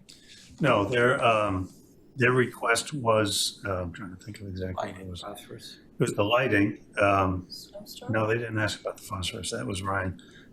They wanted the photometrics, and they wanted to see, I know what it was. They wanted to see that no construction vehicles would be parked in the buffer zone, no stockpiling would occur in the buffer zone. So we did those things and added them to the plan. All right. So I think we have really just kind of a few things, like looking into whether or not it'd be possible to dim the lights, or do half lights. There's Ryan's memo that you should probably take a look at and make sure that there's nothing there. I mean, you should just know what's in there. And I think we should probably just continue this 1 month, and come back then. I'm gonna make a request, that probably won't surprise you, but, and before I do, I'll tell you, I've sat in town boards and been doing this for years, so I understand that, how boards work. For the school to be able to build this project, in response to the police chief's concerns and some safety concerns, they need to reroute their main access drive, the perimeter drive that goes around it. The only time that they can really do that is during the summer months. So we had asked at DRT if it would be possible to close the hearing tonight so that we could be able to put that main piece of the roadway under construction this summer and be able to get that roadway reconfigured before school opens in the fall. If you go out a month, the school is going to lose their ability to be able to get that done this summer. And the parking lot would likely go out to May or June of next year. I understand what I'm asking. There is a draft order condition that's in front of the board tonight. We're happy to live with conditions that would say that we have to satisfy town engineer or that we have to submit a final timing of the lights or whatever concerns the planning board might have. But if you can see it within yourselves to move this project along, because it doesn't seem like there were significant concerns, it would help the school to be able to get portions of it built and be able to move it along significantly this summer. I've got a partial suggestion. Okay. Most of our comments relate to the ball field. Yeah. So my And the thought, lighting. well, yes, right, but they don't need that right now. They're priority number one. We could go forward on project one, supposedly the parking, if you wished. Well, and, and I'm going to ask the committee, first of all, it's like it is helpful if we receive presentations and have, at least one more meeting for people to mull on them. The residents have only had a chance to look at some of these things tonight. I do understand the challenges with construction. We haven't had major changes. I want to ask this board right here, would anybody be reluctant to look at the decision tonight? Is there any reluctance to do that? And approving with any conditions tonight? Any hesitation with that? Yes. So I believe Lieutenant Jones, Chris Jones, is on Zoom and he raised his hand. Oh, okay. Ask him to unmute. Okay, go ahead, Chris. Hi, can you hear me? Yes. Yes. All right, thank you. Yes, so I just want to reiterate the police department's overwhelming support for the parking lot. For the past 2 years, we've had the issue of the students having to park off campus with 50, 75, 100 cars sometimes on mostly Arcadia, also spilling to Longwood, Southbridge, and West Hill Circle. We're actually going from the select board tomorrow to again modify some of the parking regulations because of all of the overflow parking. We've had to change Arcadia to one way just to make it safer around Barrow School.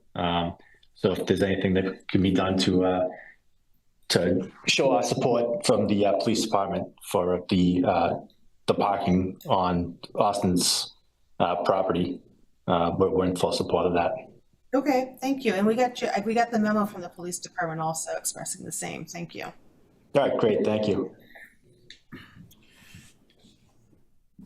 Olivia, sort of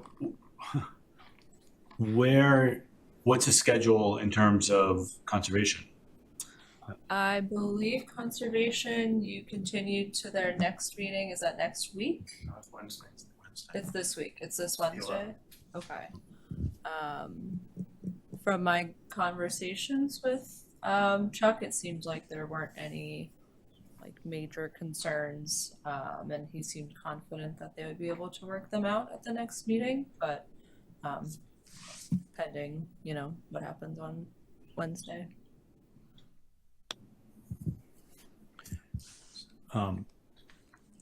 I don't have a problem sort of going over the decision tonight, right? I didn't hear any major concerns that can't be conditioned, so that we're confident that we're, going to get the answers. I agree, like sometimes it's nice to sit on it and think through the comments we heard, but yeah, certainly I get time is of the essence on this. It'd be nice to have the Yeah. parking lot in use by the fall when the Yeah, kids are back, I yeah, know. yeah. Yes, please. I want to point out, I don't want to misrepresent. I mean, even if the board acts tonight, we have fast-tracked this project and, in the interest of being a good neighbor, but I also have to come up with $2 million to get the project done, which is it's a tall order. So obviously we've been thinking about, how we accomplish that, but I don't want it to seem like, if the board acts, then the parking lot immediately happens. So all of this is happening in tandem. Like it's all happening at the same time. Conservation, Austin Prep, Cpdc, et cetera. Is your intended time frame for construction this summer? It is possible that we could put a shovel in the ground this summer to get at least the work done without the rerouting of the traffic and where they have to shut down the roadway and all of that. So part of this, because we're a private entity, we have to raise the money. There's no public public funding for this. So, part of my job as head of school is to go out there and inspire people to make donations to Austin Prep. Yes, I appreciate that. Thank you. Thank you for that I clarification. just wanted to do I kind of caught that before, which is why I thought maybe, the fast track kind of surprised me. I didn't want to get caught sideways. It's like, oh, we approved it and then the parking lot didn't happen. So everything is, we're doing this expeditiously, but we also have to do this in a way that is responsible. Well, I mean, other comments from the board, any reluctance to move through? It does seem like you've really covered a lot of the bases. And I think the one question that we had was about operationally, if you can dim half the lights, to reduce the parking lot light impact at nighttime. Did I miss anything? Okay. So absolutely, I'm sorry. On both projects? On the parking lot project. On the parking lot project, okay. It's really one project. Yeah, With it's two one phases. project, but with two Yeah. phases. Two pieces. On the parking lot lighting, there's certainly technology available to put them on a timer that half of them would be turned off. Okay. I'd be happy to live with a condition that says that we work with your planning staff or public safety, or whoever you choose, to find an appropriate lighting plan that works. I may want to do that instead, because if we prescribe a solution and that's inadequate, I- right into it. Exactly. 100% agree with that. Exactly. Okay, thank you. And I'm not inclined to divide this project into two. It came to us as one project, and I prefer to approve it as one project. Okay, So let's open up Other questions? are there more questions? Okay, let's open up the decision, to have it up on the which screen. Olivia has up on the screen.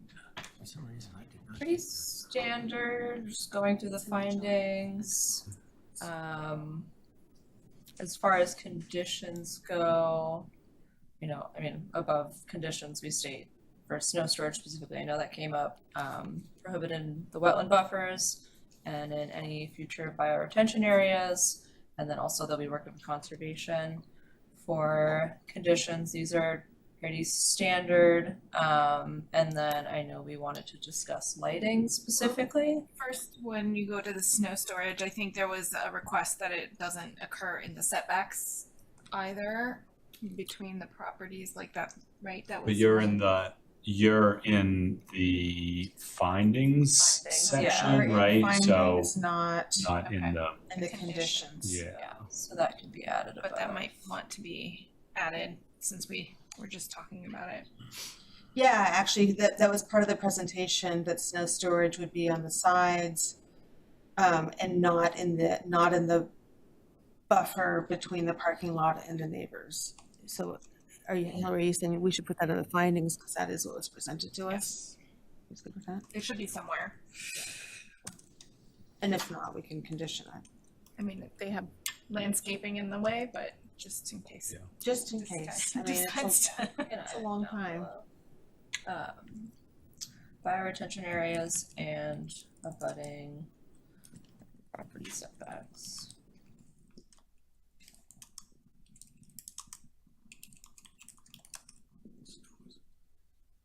Control. Parcels can workshop that. Okay, let's go back up until we catch all the conditions. Specifically, I think lighting, we talk about adjusting them to minimize impact, specifically to abutting neighbors, dark sky compliance, and then sports lighting shall be shut off in the evening consistent with existing practices.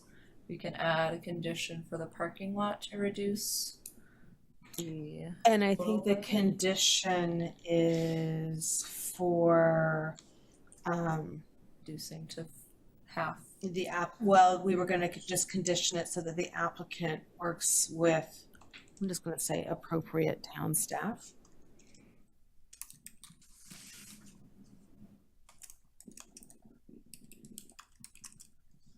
To develop a plan for reducing parking lot at night in a way that balances impacts and security.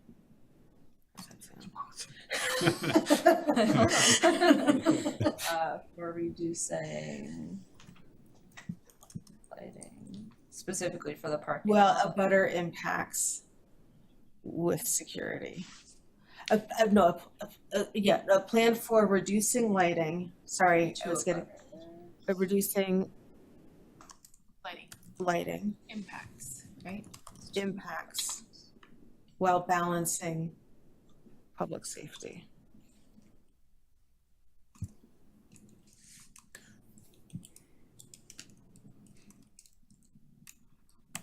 Great. And if we can go back to the statement about sports lighting, it says sports lighting shall be shut off in the evening consistent with existing practices. There's, there isn't an existing practice for this lighting, right? Because there is none. I think that what we're getting at, and I'm pretty sure, although I don't have it in front of me, right, there are probably some pretty defined requirements for the baseball lighting. I mean, we had a lot of discussion about that. I can't imagine that we didn't define that specifically. So instead of existing practices, or maybe it's existing practices for sports facilities at Austin Prep, and just be consistent so that whatever you're doing on the rest of your site and that you agreed to, you agree on this site, this portion of your site. Does that make sense? Without digging back into what did we say?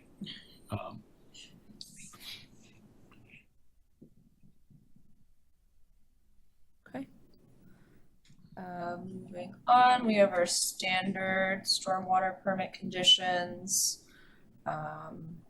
Nothing out of the ordinary. I had a couple of questions there. Sure. Number 5, annual certification. What's the consequence if the applicant fails to submit an annual certification? And when is that annual certification due? That's a great question. I'm not sure. I don't know that there's any consequence, but we probably seek to follow up with anyone. Well, it's a shall, so it's obligatory, but Yeah, I can find out. and it terminates 12 months after the project completes. Is that the way that works? I mean, it says to document the work that's been done. Once it's done, it's done. Yeah, I believe so. I'd have to ask engineering. I'm not specifically sure. And then number 7, time to completion. In light of the fact that the start time is indeterminate, what's the definition of start? Because the obligation here is to start only. Is that once the permit is issued? That's this, is it shovel in the ground or is it a document getting authorized? Date of issuance, so it would be once we issue the permit, I believe. Okay, thank you. Yeah, and I'll find out about number 5 for you.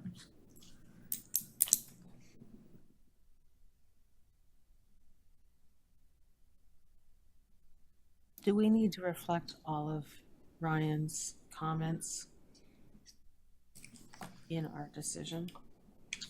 Or is his memo referred to? For the most part, I believe this covers all of them except for the phosphorus Yeah, let's add that one documentation. about phosphorus. Okay. Can add that underneath. You may want to put What something. this says, if you guys haven't seen it, just says that his point here is that the applicant shows a 98% and 85% total suspended solid removal respectively. The applicant shall calculate the phosphorus reduction for the proposed drainage. So that's the stormwater condition that we want to put in there because it's not otherwise in here. You might want to put in something with regard to the sound system. I was thinking the same Yeah. thing. There's a section in here on public health, safety, and welfare. The condition number 2, where if there is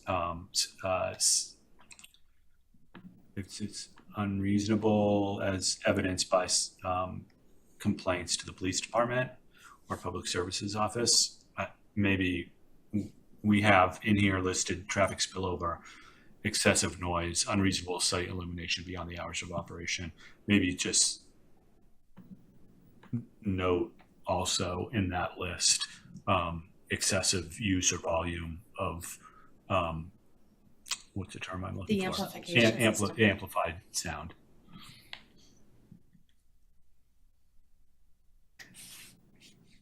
It's a good way to deal with that. There are town bylaws that govern this. There are. We yes. brought in engineers to make sure that we've been compliant. Yeah. We That's believe true. you. Yeah. Nonetheless, when Yeah. the day may not come where an abutter says, we talked about this, I know what we go back to and look at as we look at what's in here. Just pulling up Ryan's memo one more time.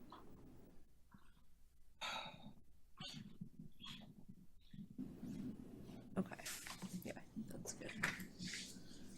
So phosphorus reduction. You can double check with Ryan to make sure that covers what he is needing. And then during construction, standard, dust and debris removal, site inspections, and then conditions for ongoing maintenance, specifically for the drainage and landscaping. And then if there's other traffic needs in the future for student parking, overflow issues, we heard from Lieutenant Jones, but we can also work with PTTF to address any future traffic needs.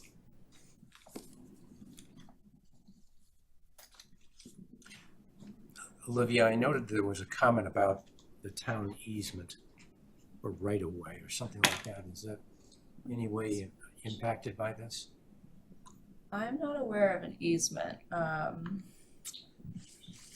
Do you guys know if there's? I don't recall mention of I don't that. remember. Sorry, I What- didn't hear the what question. regard? Is there a town easement on the property anywhere? I recall reading it somewhere. I just don't know where I read it.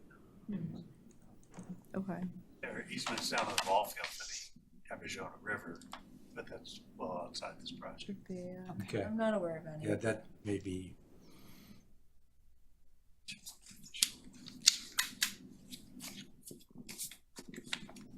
And did we cover the other lighting as well too, where it would be dimmable and or? Yes, we came up with a Yeah, condition that they'll work with the town to Right. come up with a good plan.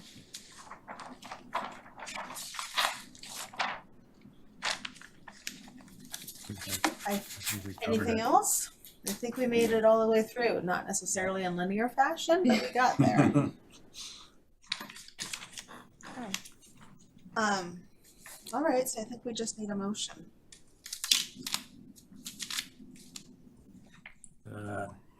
Why don't I move that the minor site plan review decision be approved as modified previously. Okay, I'll second. all right, all those in favor? All right, none opposed? Thank you. Thank you. Thank you. Thanks. Good luck with your fundraising. Thank you. Now the hard part starts. Can I just ask a clarifying question? The motion was for the minor site plan review. There's also a stormwater permit. Is that covered? Yes. Oh, Oh, Doesn't it? that's a good question. this decision, Stormwater in here. It's in the notice to open the meeting. Oh, I can add it to the. yeah, because we've got the stormwater permit conditions. Can we add that to the statement of what this Yes. decision is about? I can do that. Thank you. And we can clean it up tomorrow so it reads. Yes, Reads this well. will be, but let's, You want me to modify the I motion? do want you to modify the motion, yes. And where are the stormwater conditions? How do we phrase Well, the that? stormwater conditions are So in there. I part- think, what Part we- of the, yeah. I think, Part of the notice? the new motion, the Oh, revised I motion can- is for the minor site plan review and stormwater permit. Okay, that sounds pretty good. Let's see here. I'll second Uh, that. All right. Okay, all those in favor for the modified motion? Clean as always. All right, thank you. Now I Yeah. think we're done. Thank you very much, Alrighty. appreciate it. Thank you very much. We'll do our best. Good. I'm amused that we thought this was gonna take 15 minutes on everything. Yeah. I know. I was too. The agenda is always like that, so that if we do take 15 minutes, we're not waiting around for the next project, right? Which we've had to do. We have had to do that. Well, there has to be some sort of truth in advertising. Yeah. People sitting around forever. And what our concerns are. Okay. I think it's good. All right. My kids went to the Montessori school, Oh. like overlooked, it's like such a huge drop off. Is it? Okay, I'm sorry, I'm going back to our agenda, which is somewhere here. Oh, yes. Too many things open. It's the, Oh, no, there we go. Got it. All right, so our next agenda item, and it's not 7:15, I apologize, is for the continued public hearing for the special permit and site plan review for the mixed-use project at 346, 348 Main Street. Hello. Hi. Okay. Good evening.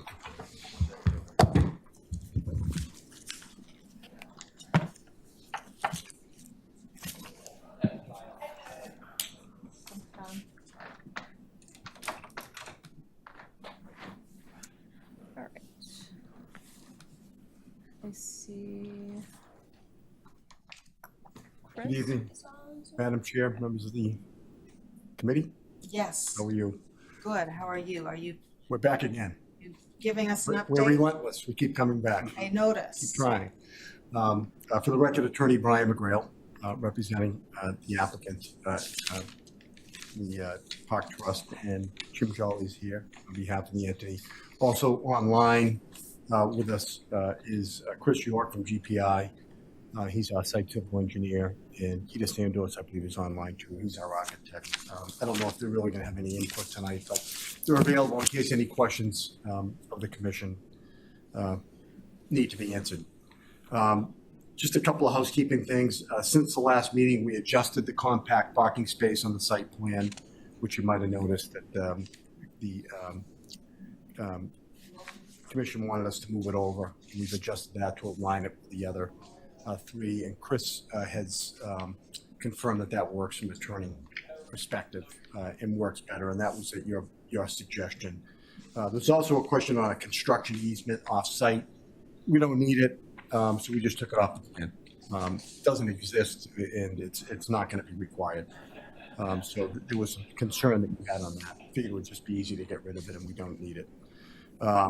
Where we are at this point is we started at 15 residential units with our commercial unit. At that point, we needed 26 parking spaces. We had 20 on-site spaces, and we were requesting a waiver of 6.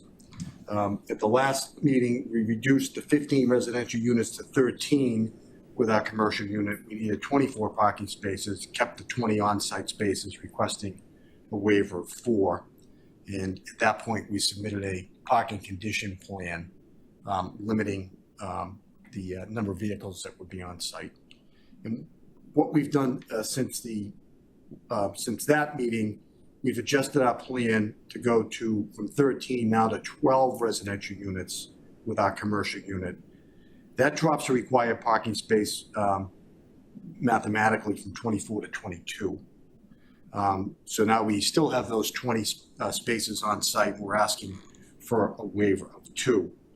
At this level of 12 residential units, we are still providing the same 2 affordable units that we would have been providing at the 15 count that we originally started at. And we have revised our, what I think is a pretty extensive parking plan to fit this project specifically. And, you know, I want to stress that the way we've designed this is that all of the residential units will meet the parking requirement of the 1.25. So 15 of the 20 parking spaces are allocated for the residential units.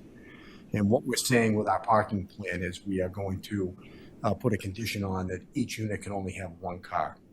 So that means out of the 15 for the residential units, 3 would be designated as visitor parking spaces at all times for the residential units. That leaves 5 other spaces. And what we've done there is we've said that 4 of those would be for the business, but they would be flex spaces so that hours that the business was not operating on, Mr. Jolly's business, they would be utilized for the residential units at night for additional visitor parking. And then, of course, there would be a parking space for handicap parking that rounds out the 20 that are required. We feel that, you know, with our parking plan, that this is, you know, very manageable. We would request your support on this. We are maintaining those affordable units, which I think are important to the town. As you know, if this project ever went below 10, then there's no affordable units required. We don't want to do that. And we think this is a really good mix and a good use for this site. So we're interested in your feedback. We continue to try to work with your commission to try to get to a point that works for everybody and that it will be a benefit for the town. And I want to say the building will not, you know, at the 12 units, the facade and design of the building will also not change. Right. They are all going to 2-bedroom units, to be upfront about that with the 12 units. But as we discussed at the last meeting, your bylaw doesn't differentiate between 1 or 2 bedrooms on the 1.25. But that's built and suspended by the condition that we're willing to put on the project as far as limiting the occupants to one vehicle. Okay, thank you very much. So that's where we are. Okay, questions from the board? Questions or comments? I've got one or 2. Yes. On your diagram, right over there, you've got that marked as a snow area. That, if it's too high, I don't mind if it's 2 feet tall, contain some of the sidewalk snow, but I don't want it high. Because it turns right onto, you're gonna block your view into. A site distance issue, is that? Yes. Can I approach? Do you mind if I just see where? Oh, yeah. That says snow storage. And I had to use a magnifying glass, trust me. Yeah, so you're concerned it's gonna cause a site issue? Yeah, site issue Yeah. on turning, yeah. Yep. And then, I wasn't sure what this was right here, because I counted 19 down there, unless this is the 20. But I think that's You might have another, an older plan. I think that's the, you're challenging me now, my eyesight. Is this the one? This is today. I didn't bring my magnifying glass. So So 20 includes the accessible one. Curious. Well, 20 might be this one right here. I don't know. That would. You got 3 here. You got 1, 2, 3, 4 there. Oh, okay, Yeah, okay. because That the- line didn't yeah, come across yeah, there. Okay, yeah. I got you. Yep, I got you there. And no, that you won't need them after this. But you need that as a waiver, and you also need a waiver as to the area of commercial. And if you only count the first floor, I came up with maybe about 6.1, 6.2%, as opposed to, I think it was 13 or 14%. Yeah, but that's conditional on you going back in, the owner going back in. That's the only way I could bring this project, if the existing owner that's been established uses it, that's correct. And that is the intention. Oh, yeah. Okay, I just want to make sure, because the whole building is going to go down. And you're going to have to find temporary storage somewhere. Okay, We have a lot of stuff to store temporarily. okay. Yeah. And as far as the snow goes, when it's been pushed, usually it's right near the end of the fence, and it's never higher than the fence that's there now. I don't know if you know the little picket fence, not picket, but branch fence we have there. Sometimes it might be a foot over that, but it's generally never, where this snow area is, if you look at the Main Street line, this whole building's back further where this snow storage area is, much further back than it is existing where the snow is put now, probably back about 5 feet. It's funny that you mentioned snow storage I because don't think there's a lot of it. well, I actually have a question about that, and I apologize for not really noticing this before. It was when I was counting up the spaces again. The snow storage is in this corner Yeah, between that a was parking good. space, and it looks like it's kind of behind a wall area. Am I looking at that correctly? Is that dark line a wall? In the left rear, Here. No, that. Is that a wall? that's the building It's wall. the building itself.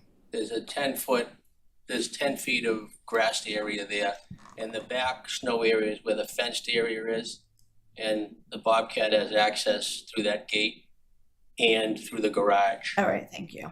So if we need more Suddenly storage, I was like, what is that wall doing there? But thank you. It's the building that's above the parking area. correct, Right, okay. the underneath garage area, that's Yes.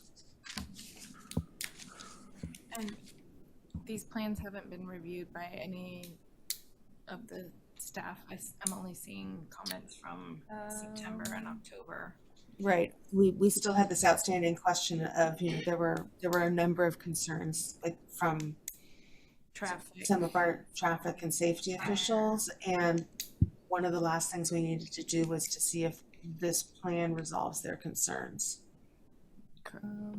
We have not received any additional comments. I know as far as like traffic concerns on Park Ave, we were told that there's little, if any, enforcement that the PD can do. Right, but I think part of it was that,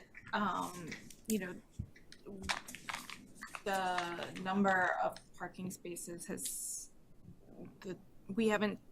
it hasn't been reviewed since September or October when it was a larger number of units, right? Right.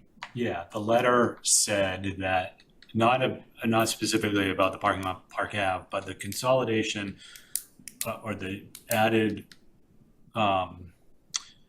traffic that was going to be generated from this development added to the development on the other side of Park Ave would cause safety concerns on Main Street entering and exiting.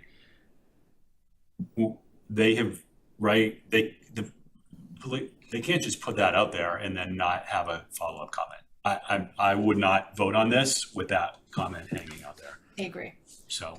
And then was this the police department? this Yes, was it the was. police department, and that was also, I believe, when the project was going to count the street parking spots, and we didn't know where the loading was or anything like that. Yeah, there's been quite a bit of change. There's been quite a bit of change. I think we've resolved the fire department concerns.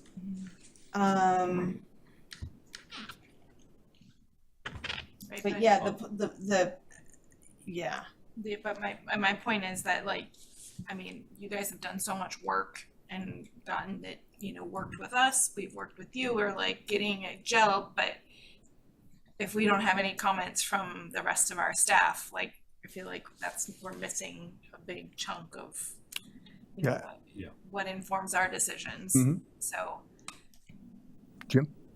If I may comment, I asked Andrew about that Wednesday, and we both were under I was under the conclusion after dealing in the dirt meetings and the subsequent meetings we had, police and fire, that they were very satisfied with everything brought to them. However, they wanted to know what our final plan was gonna be to review, like if there's any changes to, markings, if there's any changes inside, for instance, the fire department is very specific what they want for smokes, boxes, if they want a pull directly to the fire station, that type of thing. But they really, Andrew seemed to agree with me that we covered, as far as we could see, there weren't any outstanding, no one sent us anything as far as outstanding issues from the dirt meetings. And had some good subsequent meetings with the light department. I haven't heard anything from the police department, and the fire at that meeting was, they just wanted to make sure when we have what the final plan will be, that they can look at the actual mechanical part more than anything else of the building. Because that'll change as the number of units change. But we don't have any follow-up on those direct meetings. Yeah, all we have in our files, and I am thinking about, we are also supposed to be serving the public, and we haven't been at your meetings, so we don't know about the content of those meetings, although that's a great report. All that we have in our file from the traffic and safety officer is that old concern from back in October about vehicles entering and exiting the site at the Park Avenue extension, consolidating traffic through a modified driveway on Park Avenue may cause significant congestion, particularly considering the shared use of the driveway with the adjacent property at 352 Main Street, and it could complicate traffic flow and exacerbate safety risks in the area. This is all we have. Yeah. And so to do our due diligence, if we're comfortable with the rest of it, I would like to see something from the police department that says their concerns have been satisfied through conversations and plans that we've satisfied their concerns. Oliver, do you know if they received the traffic study that was completed? We had the engineers from GPI, the specific traffic engineers, come and submit the report, and we gave it to would the police department have that? Yeah. Yep, I believe they reviewed that back in September, October, when the first submittal happened. I'll find out if they reviewed that, because every one of the issues they had, that was part of the traffic study, that they, confronted those issues. Okay, yeah, that their memo was dated October 1, and the trip generation report is dated September 10th, so that actually just kind of underscores the need to have the follow-up from the police department. So the commission's position on that, I respect it and expect it. I think you've been very consistent on that over the last few meetings. Yes. You had said that before you close this out, you want to hear back from them. Mm-hmm. So I think we're on the same page on that. I think you've been very adamant about that, and we respect it. And so we can go back and present that to administrative staff and or meet with the police if they need information from us or our traffic engineers. Yeah, just to follow up. Clean that up. Yep. Great, thank you. John, you had your hand up? Do we know whether the concern related to the traffic generated by the building trying to gain access to Main Street, or was it strictly due to sightlines? Do we know which it was? Specifically the intersection at the Park Avenue extension where the vehicles would enter and exit the site with Main Street. And the vehicles refers to the vehicles that are the residents on the building. Is that the I would think. Well, and, I mean, you guys have done a lot of work on getting those parking spots not counted as part of this, like that was part of the original. Where I was going You're to is, Yeah. we conditioned the exit from the building to be left turn only, so that it didn't immediately contribute. It wasn't a quick bang onto Main Street, but you had to go through, I guess it's Minot, one way, and the other way would take you down to, is that Washington Street? It's a little cumbersome, but it guarantees there's no sudden appearance of a car in front of you in a T-bone situation. I guess I would, Does that make Go sense or ahead. no? I think that may be complicated because it's not entirely their right of way. Yeah, and it's a private pretty- way. Pretty narrow. But I believe they own it. It's or at least actually a have- private way, yeah. Yeah. If I may add, the traffic study also confronted that issue, and when they were here, they talked about that, and their study determined that it was a lesser use, and it would be okay safety-wise, wouldn't add any burden to that. And they also had mentioned that when they dealt with the state has to permit, the use of that opening for the new building, which the state has already done. I've held back on giving them the 7,000 because I don't even know what I need. They're just waiting for that, and that is completed. Would you guys like a copy of that too, from the DOT? Mass DOT, Department of Mass DOT. Transportation, they have So jurisdiction here they took the too. work the traffic Yeah. study did, and they've approved it. Yeah. As being, Yeah, I think at the end of the day, I think we're fairly confident that this is gonna be a safe, and I know you need to hear it, and we respect that, but we can go back to the appropriate people and close that out. Because this, to refresh your memory, this also meets one of the design standards of South Main Street to close as many driveways. And that's what this accomplishes. Usually the goal, I've been doing this for a while, I'm not a traffic expert, but as you folks probably commonly hear, narrow the entrance and exits points on Route 28, consolidate them to one location instead of having conflicting turns. I think the only thing to me that makes sense of what's driving that comment is, right, this is a little bit of an odd place on Main Street where the turn, where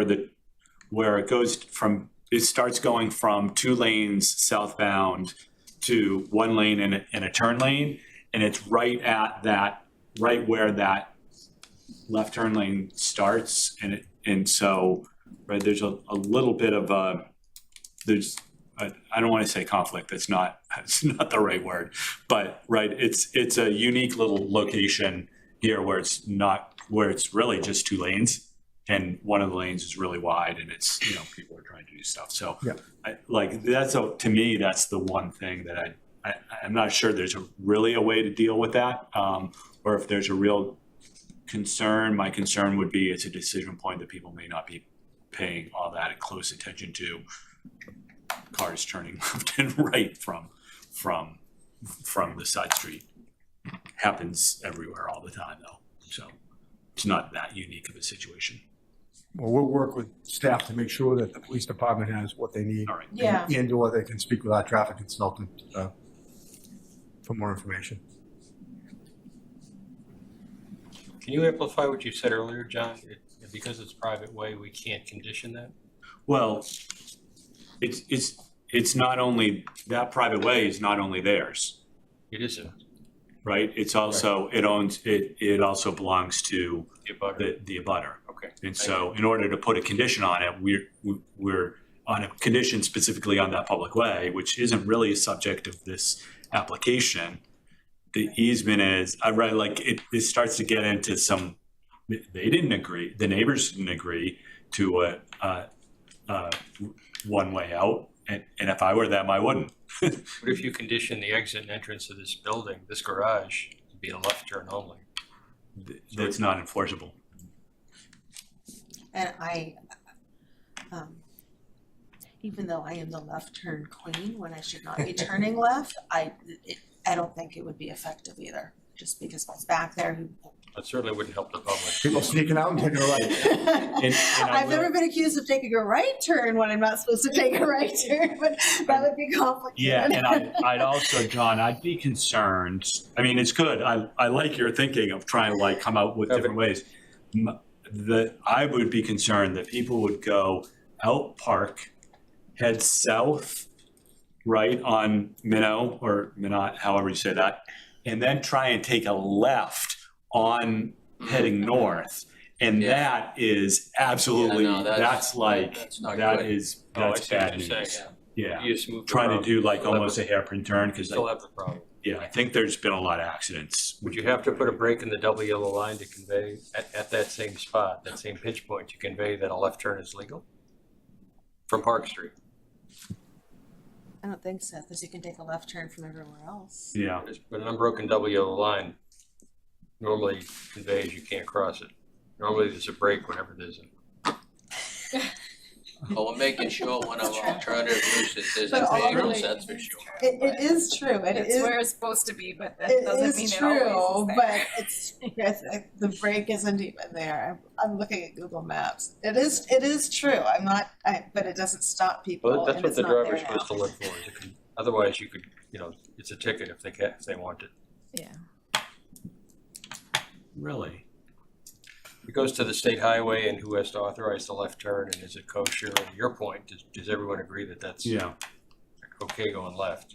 Stop. I mean, if there's a, we don't need to get into this, but if there's a solid, if you have a driveway and there's a solid yellow line and you want to take a left, you pull out and cross. Because people don't live on a state highway, right? So you Yeah. don't have a line down the middle of your street. Yeah. This is one of those occupancies. Because I need to read my. I mean, I at least know the rules. I know what I'm supposed to do. Already? Say again? Yes, you do have one. We've had it for about 3 months, a little under 3 months. So they're cognizant of We're just waiting, Yeah. we're waiting to actually fund the permit. Does Chris have the info on that? Chris, does Chris have info on that? So Yeah, we have that, yeah. So yes, I think we're settled on it. We do need to hear back from the police department that, It may not be from the same individual, they've been on leave for a minute. that's okay, Yeah, Yeah, I think- just hear some follow-up on that. There are these outstanding questions, I think, of are we satisfied with, moving in the direction of giving the waiver on the parking, in combination with the waiver on the reduction in the commercial use of the space. Comments, indications on that, remaining concerns on that? Well, I obviously have concern about the ratio, but there is an exception. I just don't like to start making really significant deviations from 25. I mean, that's my biggest issue. But I will, if I vote, I will probably vote with the majority of you, whatever that may be. I do think that. And the owner is going in, that's why I want very clear. I do think the fact that they're sort of like bringing down the parking issues and the affordable unit, to me, the benefits of the affordable unit, right, like comes into play versus the square footage of the commercial, right? Both are goals of the town. Yes. And also it's a long time business owner going into the spot. It's not going to be vacant for lease. It's going to be occupied immediately as soon as possible. So I feel like that gives, that looks kindly upon. Yeah. And even though it's not, strictly Thank you for the point. in our bylaws, the way you've brought it down, if I'm counting things correctly, that a fifth of the spaces are available for visitors at any time. You said So 15 for the residential units and one for each unit. And then, so that will leave 3 for visitors for the residential use at all times. Yeah, exactly. So another way to think about that is for every 3 residential spaces, there is a visitor space that is designated at any time. I feel like we're getting to the right balance, especially, and the only reason, I kind of want this in the minutes, the only reason I would lean toward a waiver on such a dramatic reduction of the commercial space is because it's keeping a long time business at the location. Any other thoughts or comments? Anybody online that is hanging out wanting to comment? See any hands?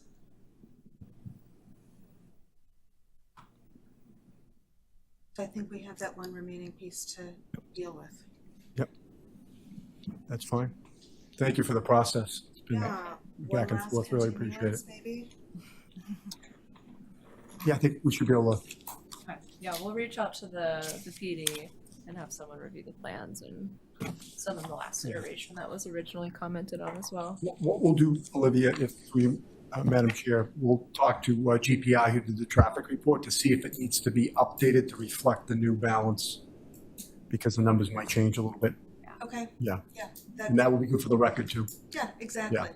Yeah. And note the snow storage at the. Yes. So it sounds like it's gonna take a little bit of coordination. Are you thinking like, I mean, you have about a week to resubmit for the next meeting, right? So it's. I mean, we've been flexible We because could some be of the flexible. changes have been What's the next date? July 14th. Yeah. Yeah.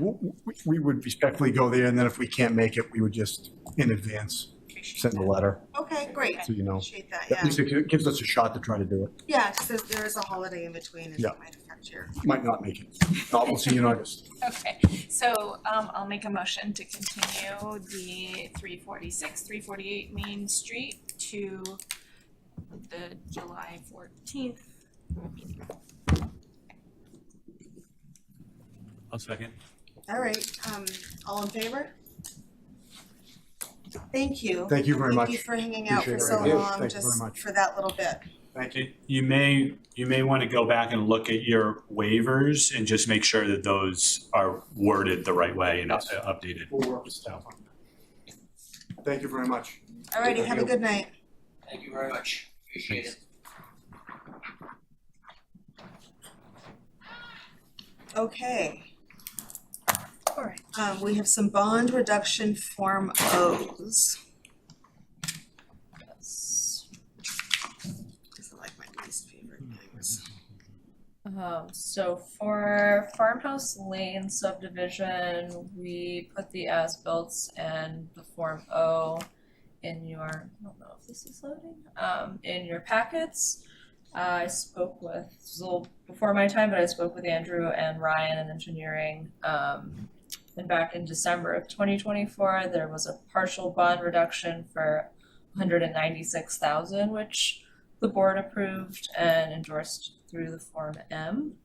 And now they are seeking a full reduction of the remaining holdings of $19,195, which is the full reduction. All work to my understanding has been completed, and they're in good standing with planning and engineering. These funds were initially held because we were pending some final completion of monument and sidewalk work and some repairs. And we also received a stormwater affidavit stating that their infrastructure, I think it's like a retention pond, that has been installed per plans and it's been inspected to standards. So. Oh, here we go. I can share the plans on the screen if that's helpful.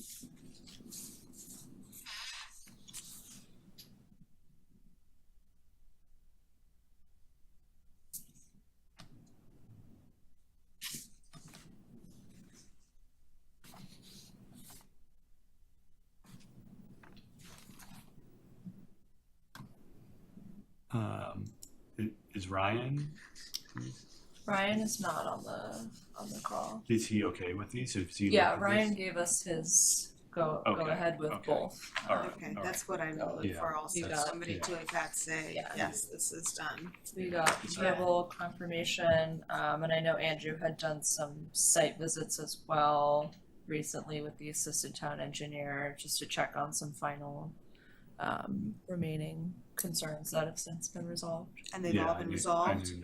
Okay.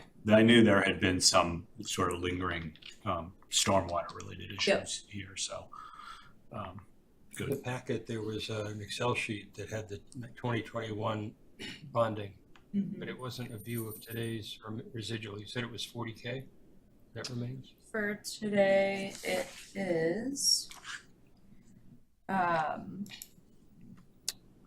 just make sure, Farmhouse Lane is about 19,195.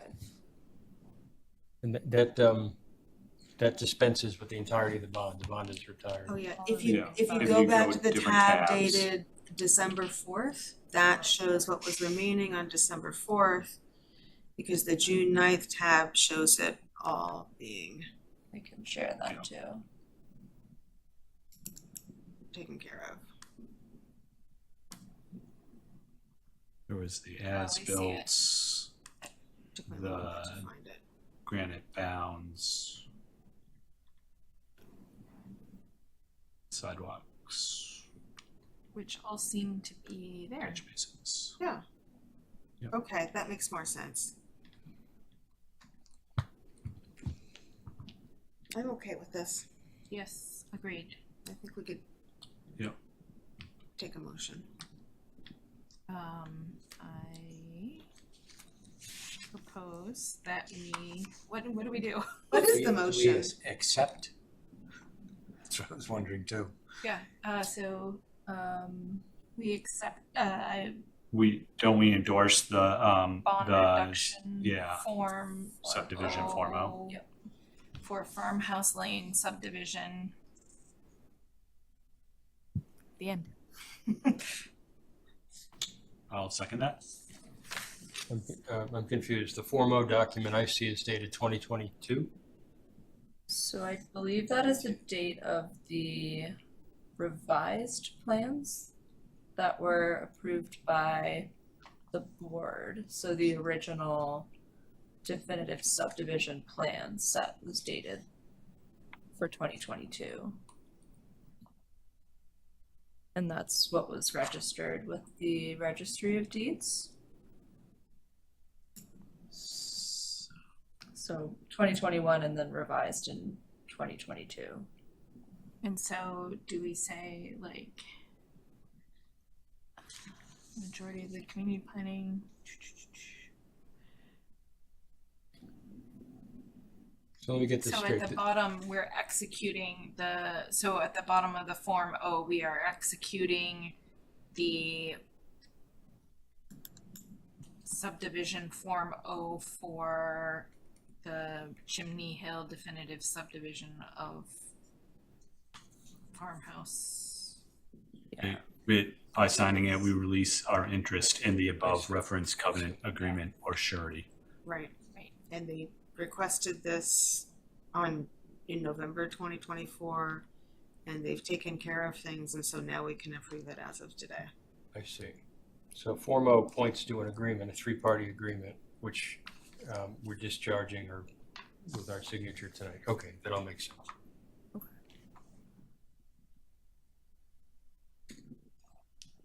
Okay, so, We sorry. have a motion and a second.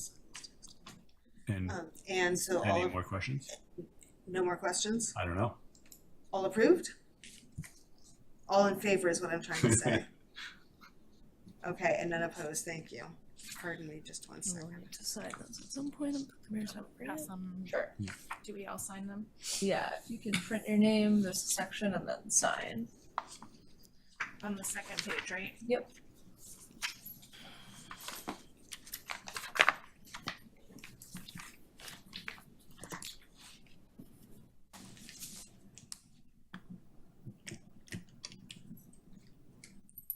And then we have another one of these that we can pick up while we're circulating that for signage, excuse me. Yes, so similarly for Joy Lane, this was off of Howard Street.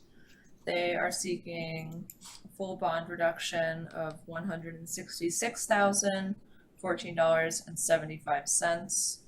On June 12th, 2023, the bond was reduced by $123,785.25. And so the town has the remaining bond. Again, all is in good standing and work has been completed to the town's satisfaction. I was told that the reason why this is a larger sum than other projects is just because there were less reductions over time that the developer sought. So in some, there's just a bit more holdings on the town's end. Olivia, this may be a nit, but as a newbie on the board, it gets confusing when you talk about processes that started like 5 years ago. Yeah. I'm wondering if it, in these packages, when you do have a bond reduction or bond rescission, it's not a cancellation, it's a revocation. Is there a way to show the reductions over time with dates, and then this transaction is the last one, which wipes it all out? It's kind of a ledger of all the reductions. Yeah. It tells the whole story as opposed to you kind of narrating it. Sure, yeah, we can do that. And I think we try to keep track in our spreadsheets, but I may not have had one for this specific subdivision. It's like a loan agreement. You've paid off all these. We have the spreadsheet for this one. But you do? Yeah. Okay. Yeah. It's in there. Yeah. So John, I think you're right, looking at the different tabs, right, you can see, you can see which ones still have an amount left. I'm sorry, it is here. I see. So these are the actual reductions through time. So this actually started in 19, this project. Yeah, so. Yeah. It's approved in twenty Okay, twenty. I'm sorry. I didn't even pay attention to the tabs. I just Oh, thought that's that. okay. It's new. Thank you for bringing that up. I think I left my pen with you. Oh. If everything is taken care of, I don't have a problem with this one either. No, it looks. Okay, yeah, Ryan and Andrew both said everything was satisfactory. Shape. And we don't have anyone here complaining, so. Okay. So Any other comments or questions on this? Okay. I'll motion? make a motion to can we say execute the Endorse, I think. endorse the subdivision form O for what is now the Joy Lane off Howard Street. Ready? We'll second that. All those in favor? Okay, and none opposed. More for you.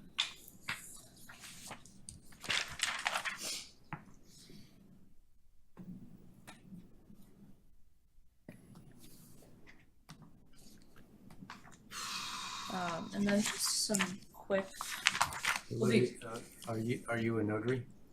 I am not, but we do have someone who is a notary and she reviews the Video? minutes in our office. Sorry? She must review the video. She watches the video, Oh, she watches She the does, video? yeah. See us sign it. so that we don't have to have her right here. Okay. Just quick for the accessory apartment bylaw, as you know, the new state regulations have been active since February. There's some discrepancies with our bylaw and the state's regulations.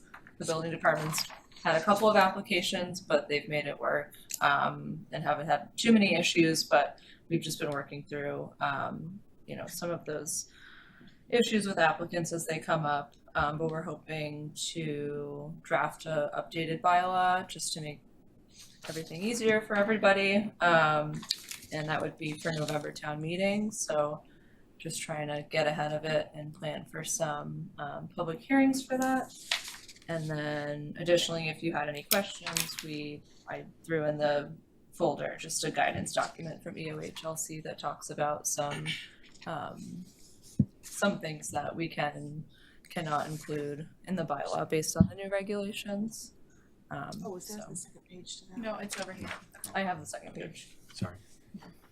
So we'll probably be bringing that forward sooner versus later. I read the language today. It seems to contemplate some towns may have their own ADU statute, but as long as it's not more restrictive. Right, you can correct. pick. So what are the conflicts that that the town's worked its way around? Our current bylaw states that if you want to build an ADU, it can be 1,000 square feet or 1/3 the size of the principal structure. But the state's regulations say 900 square feet or 1/2. So we've been going with 1,000 square feet or 1/2, whichever is less. Just because the 1/3 and the 900 are more restrictive than what we allow. And then there's a couple funny things about like requiring a family member to live in the unit, which is something that our bylaw states, which is not legally allowed anymore. And then other things like parking, if you're within a 1/2 mile of a rapid transit station, I see. you're not required to have a parking space I for the see. So unit. there are things that just conflict with each other. They don't even sit well together. Right. Yeah, and I believe we require parking for them, so just a When couple would of those things. come up to town meeting for? November. That'll be a fun meeting. What have you talked about a time frame for a public hearing on that, a public hearing process? We haven't. I know Andrew's worked on a draft bylaw, so it's something that we've kind of been sitting on, and would probably go back to review again before we, wanted to do a public hearing. But as far as preparing for it, likely the end of the summer, when more people are around. And then I think before the warrant closes, like a month prior to town meeting or so. So I guess depending on availability of the board, but hopefully. My impression was that there were some pretty, as you laid out, like 3 of them, but some pretty targeted changes that need to be made that seem pretty clear that the state law says you can't include in your zoning, like parking within a 1/2 mile, right, of commuter rail. There's some restrictions that we have about location of it on the site that are. Yeah, so not that it's cut and dry, but I don't think there may be people that just don't agree that we should comply at all. But unlike some of the past ones, I don't think there's should we do it this way or should we do it this way? You don't have a lot of discretion. There's not a whole lot of discretion. And I don't think that we would be advocating or proposing making wholesale changes to what town meeting already approved, just making the changes that we're required to comply with this law. I think once the doors open, you may find people that say just do what the state wants. I could easily see that.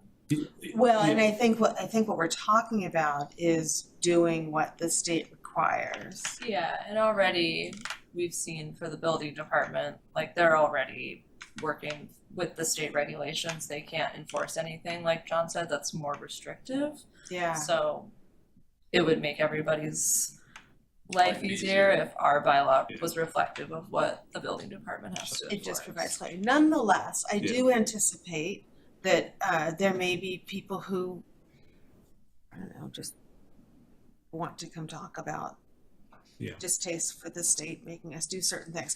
But so I do want to plan out, I'd like to plan out and be sure that we're having a hearing that is in like September when people are back, not in like the dead of summer when people think we're trying to pull the wool over their eyes when we're not. So let's just work toward that. I think would be ideal. I think that makes sense. And yeah, we were cognizant because the agendas have been a little busy, so we didn't want to stack too much on. But I think it is the kind of thing where, I don't know, people might be interested to find out that we've had an ADU, an accessory dwelling unit allowance on the books all this time also. Yeah. Or for some time, not all this time, Yeah. for some time. Well, there was one before that. Yeah. that I don't think ever got used because the restrictions were too tight. Right. So it has been a long time with having some sort of accessory apartment Yeah. zoning on the books. And I think it will be, hopefully you guys are keeping track of this, but I think it will be interesting to people or of note to people how many people are making use of it or like coming to Yeah. I guess they Yeah, we've asked the building department too. I think they're keeping track Keep of track their of that, applications, just so we can do a tally of. Do you have a sense of the number of applications under ours or the state's thus far? I'm gonna say like maybe, I'm not sure an accurate number, but maybe like half a dozen. I'm sure a lot of people have come in asking us questions, but as far as Okay, applications it's almost go, to the noise level. there's been like maybe like 5 or 6, I think. I think back to a town meeting discussion, oh gosh, maybe a couple years ago now, at the beginning of the MBTA communities process. I feel like I'm saying Voldemort when I say that. But I just remember a number of people getting up and talking about that quote unquote missing middle, and people who want to create places for their parents or for their kids, and this doesn't require that you're related to the person who lives there. But I feel like I just need to get it out there. I think this is such a positive thing, and we're really will make a difference in people being able to find affordable places to live right here in town. I think this is really key, and I think it's really kind of exciting, even though we have to do it, yeah. Right. And we've had it on the books. Well, and we've had zoning for ADUs for a while, but it's also been restrictive in the special permit.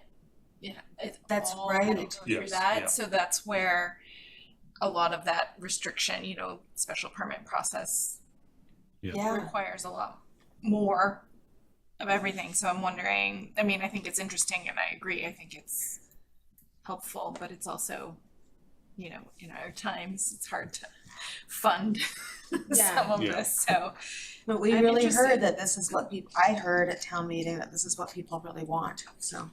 I only recall one property coming for an accessory apartment. I've had, I mean, that's when I was on zoning, at least 3. So Oh, that's good. Yeah, I'd have to check with Yeah. yeah, with the building inspector. Right, the but- difference being it's just a use. Here it would be to construct something. Right. well, I know of 3. Yeah.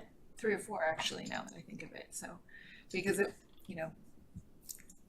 required a special permit from the zoning. Yeah. So All right. Okay. Yeah, we'll double check too. So do you think we might have something to look at, like July, August-ish kind of thing? Possibly. I'll Okay. check with Andrew, but I know, like I said, we drafted something, so regardless, there's material to review. Great. What else do we have here? it says Eastern Gateway update. Yes, so we just wanted to give a quick update on the public engagement process for the most part for the Eastern Gateway. And we just have a couple quick slides that I can share.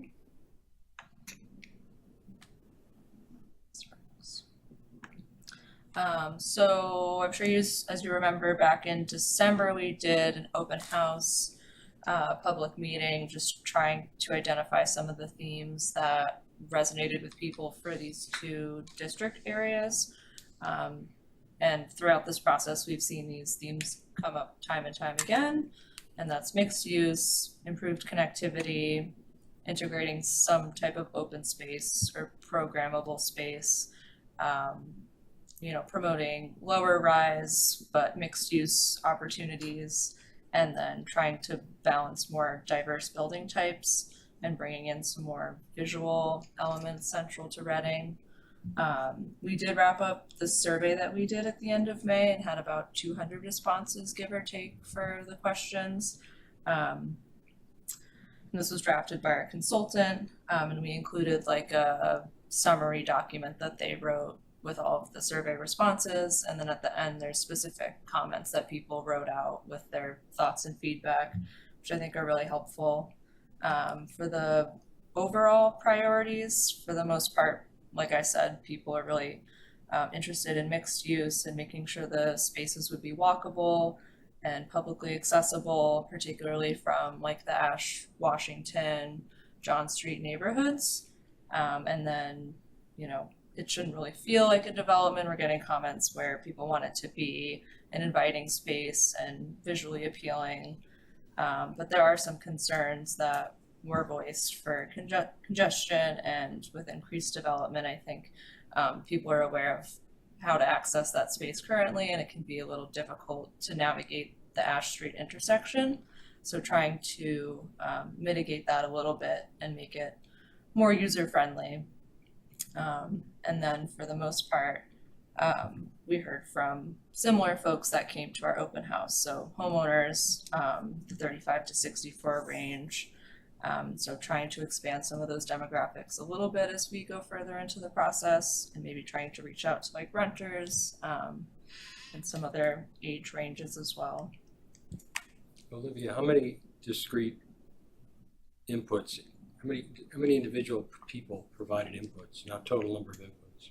Yeah, so the way that the survey was formatted was a little funny because it was question by question. You didn't have to answer every single question to be counted. So I think the highest number we got was around like 220, 230.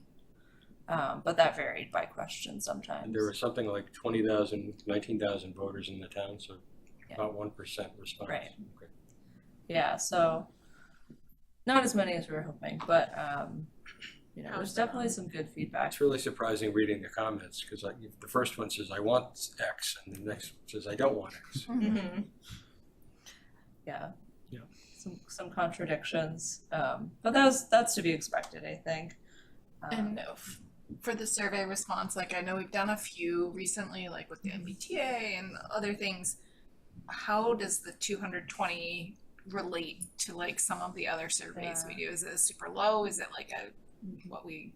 I don't know how many. I'd have to go back for MBTA communities, but I know that one got a bit more like a higher response rate. I'd have to double check though. But I feel like for our other planning initiatives, this is consistent with the level of involvement that we typically get. But you know, this definitely isn't the end of our engagement, and so I can go into that a little bit more. But just quickly for like the north side versus the south side priorities. For the north side, you know, people want more attractive mixed use, lifestyle retail, and housing varieties here. We heard support for like townhouse styles, but also more dense multifamily opportunities. So people are comfortable with a range of housing options here, if that, you know, continues to be a priority in the community. Priorities for like the south side, we know RMLD and the DPW are significant property owners down here, and for the most part we heard that residents want this to be more of a residential feel and friendlier to the abutting communities and neighborhoods that are closer to that south side. So trying to divert some of the truck traffic, you know, off of Ash Street and then further up New Crossing Road. But I know, you know, some of RMLD's future space needs, connectivity might be a component that could pose as a challenge, but is something that the community definitely supports, just to navigate that area a little bit better and try to improve Ash Street as a whole. The north side there, the area in the upper right corner, which is outside the red boundary, What is that? That is the Bertucci's and the Longhorns, right here. Are you talking about outside the red? Outside, here? Yeah. That's the. You're going towards Wakefield now, right? That's a medical office. Yeah. And I think Weston and Sampson. Yeah, that's the big office building. Okay. And then the little one's a medical There's no office. open, why is that? There's no open land here, right? This is all developed, all privately held, true? Correct, over outside of the red boundary. Yeah, Yeah. within the red boundary and even outside, it's either wetlands or Correct. privately owned, okay. And so we met with the steering committee last week and kind of worked with our consultant to just show some preliminary test fits of like shapes and areas of the site that might be suitable for certain uses, just trying to get the wheels turning a little bit. Mostly on, you know, thinking about uses closer to Walker's Brook versus the commuter rail side. And then also being cognizant of the wetlands and certain site challenges there. I think one priority that came up for the steering committee was creating zoning to try to maintain an anchor business, just because there has been a lot of draw to the site for the commercial grocery store that's there.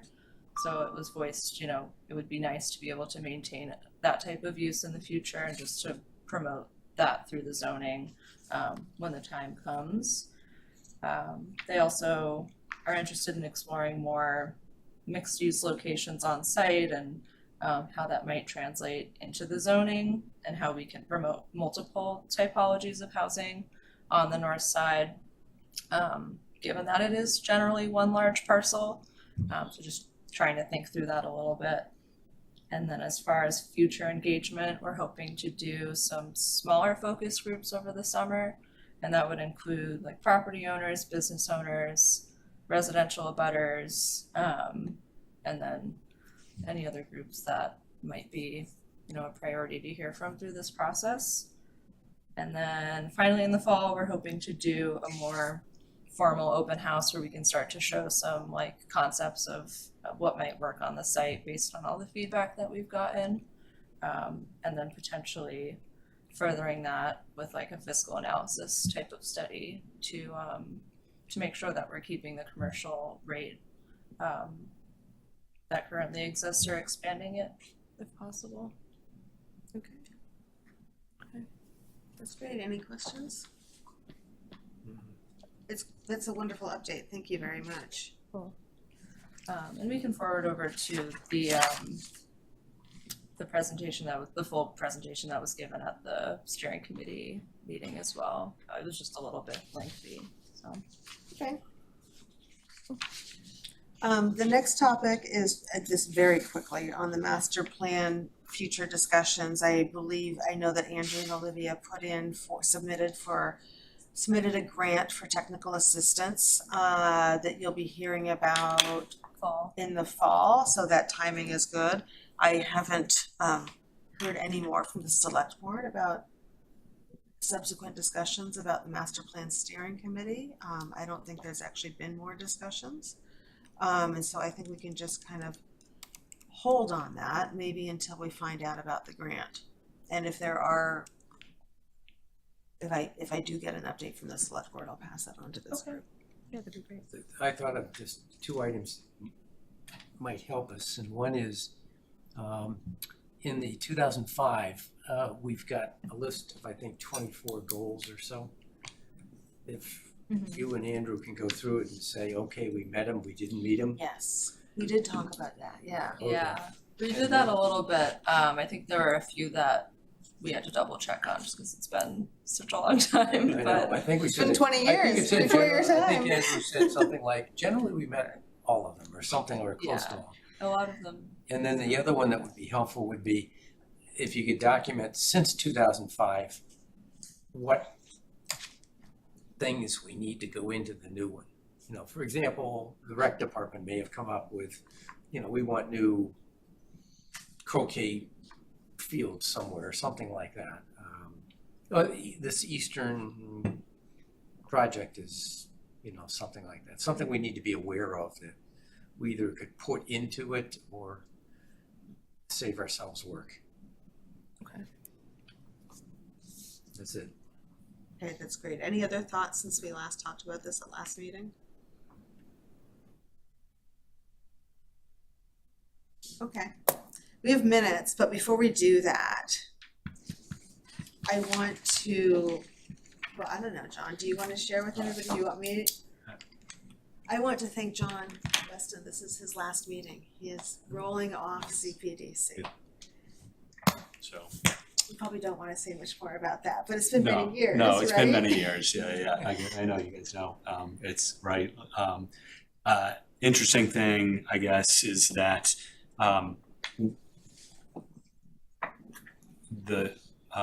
been through sort of lots of boards and people, generally great town to do this in, right? A lot of engagement, which is not the same, doesn't happen everywhere. And as a professional planner, right, that's absolutely the truth. A lot of towns are not as engaged. So, you know, sometimes it feels like people are too engaged, but it really is a good thing that this town is so engaged. I think it makes it a great place. So the other thing, you know, is thinking back over the years, a lot of the issues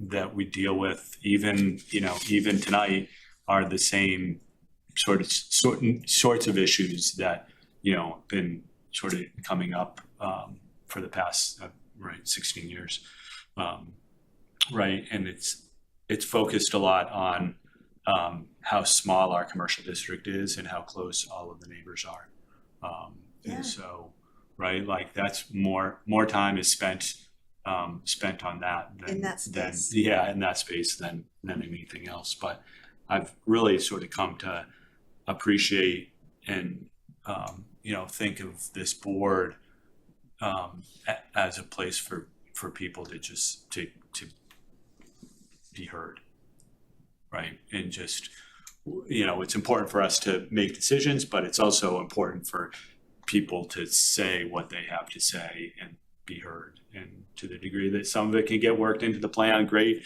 Sometimes it can't. You know, that's the way it works. But yeah, it's actually been pretty rewarding. What will you do with your ample spare time now? The $1 million question, right? Yeah. Get some sleep on Monday nights? Yeah, exactly. Well, truly, thank you. I mean, I think I know you're the longest running member right now, and you did it again tonight, bring a wealth of history in a way that informs some of the projects and decisions in zoning, some of that intention that's been there when it comes to zoning, some of the history of some of the projects, and then just your professional expertise, I know has been a real asset and service to the town. Thank you. Thank you. And now we need to find another member of you all. To my knowledge, we don't have a new member that has put their hat in yet, so it is open for recruiting. Yes. I will say, right, honestly, that, you know, there's a whole number of years that I thought, you know, I've done this enough and time to step down. But we honestly, up until the past couple of years, up until this last term, right, this last three-year term, we didn't have a full board. Yeah. Like we really there's a whole lot of years that we limped along with one person, with sort of always short one person. Yeah. So I feel good, right? not leaving you guys leaving us in the lurch. Right. Yeah.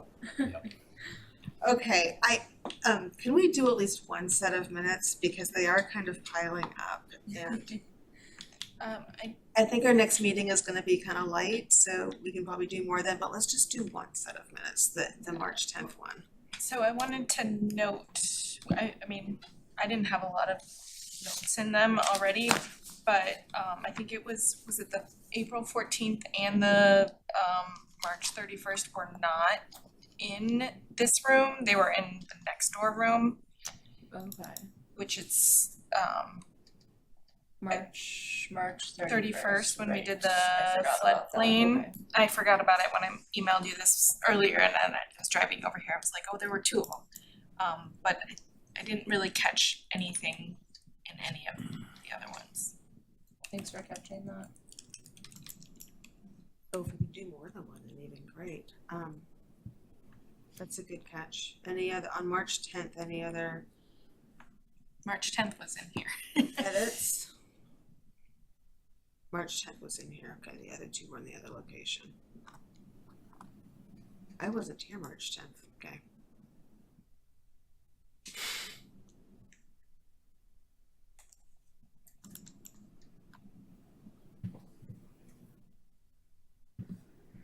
Olivia, you got the comments that I called into you on? That was that a couple weeks ago? Yeah. a couple Yeah, weeks so I ago. had Yeah, resolved okay. those. I think it went down to the last sentence. I think I voted for something and I wasn't here. Yep.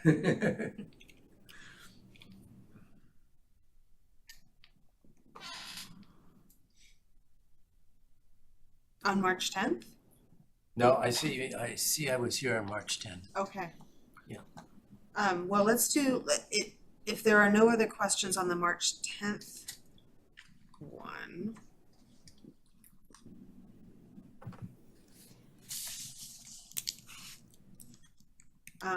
We can take a motion to approve that. Make a motion to approve the meeting minutes for March 10th, 2025. Second. All in favor? Aye. Okay, and none opposed. Thank you. That was so fast. Let's go ahead and do another one. Let's do the We can March do- 31st one. And this is the one that was in the conference room next door.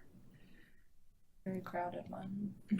This one was much less crowded, but still pretty crowded. No, I think is this. Sorry. That was This one that was wasn't just the the one I flood- was Just in. the flood. I was gonna say I think I missed some documents at the end, but it was just floodplain. This was just the floodplain bylaw update.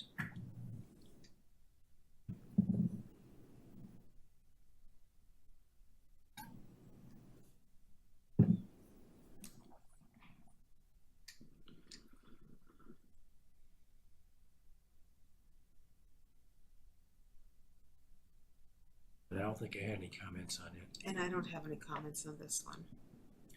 So very good minutes. There you go. They're very nice. I was not there, but I'll vote anyways. So I make a motion to approve the public hearing minutes for March 31st, 2025.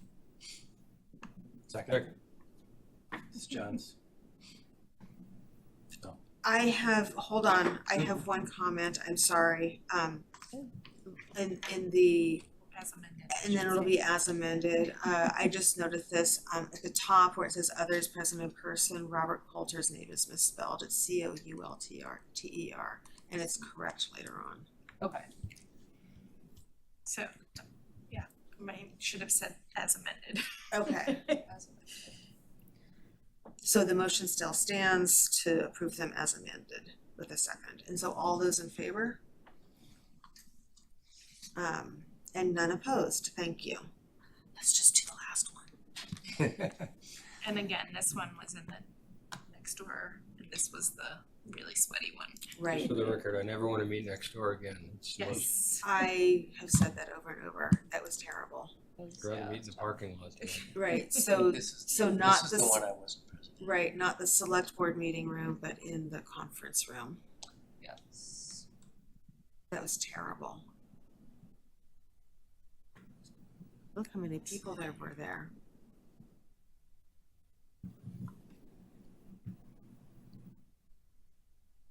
Yeah, and that one was corrected. Oh, and it was seconded by XX. Where was that under 885?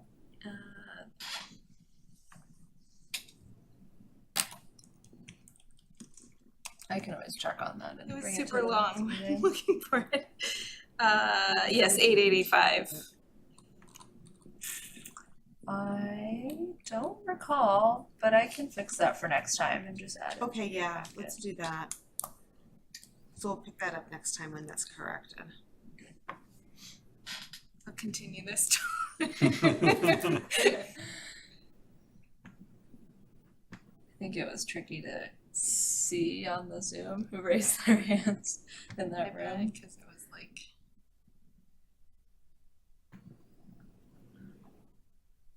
Okay.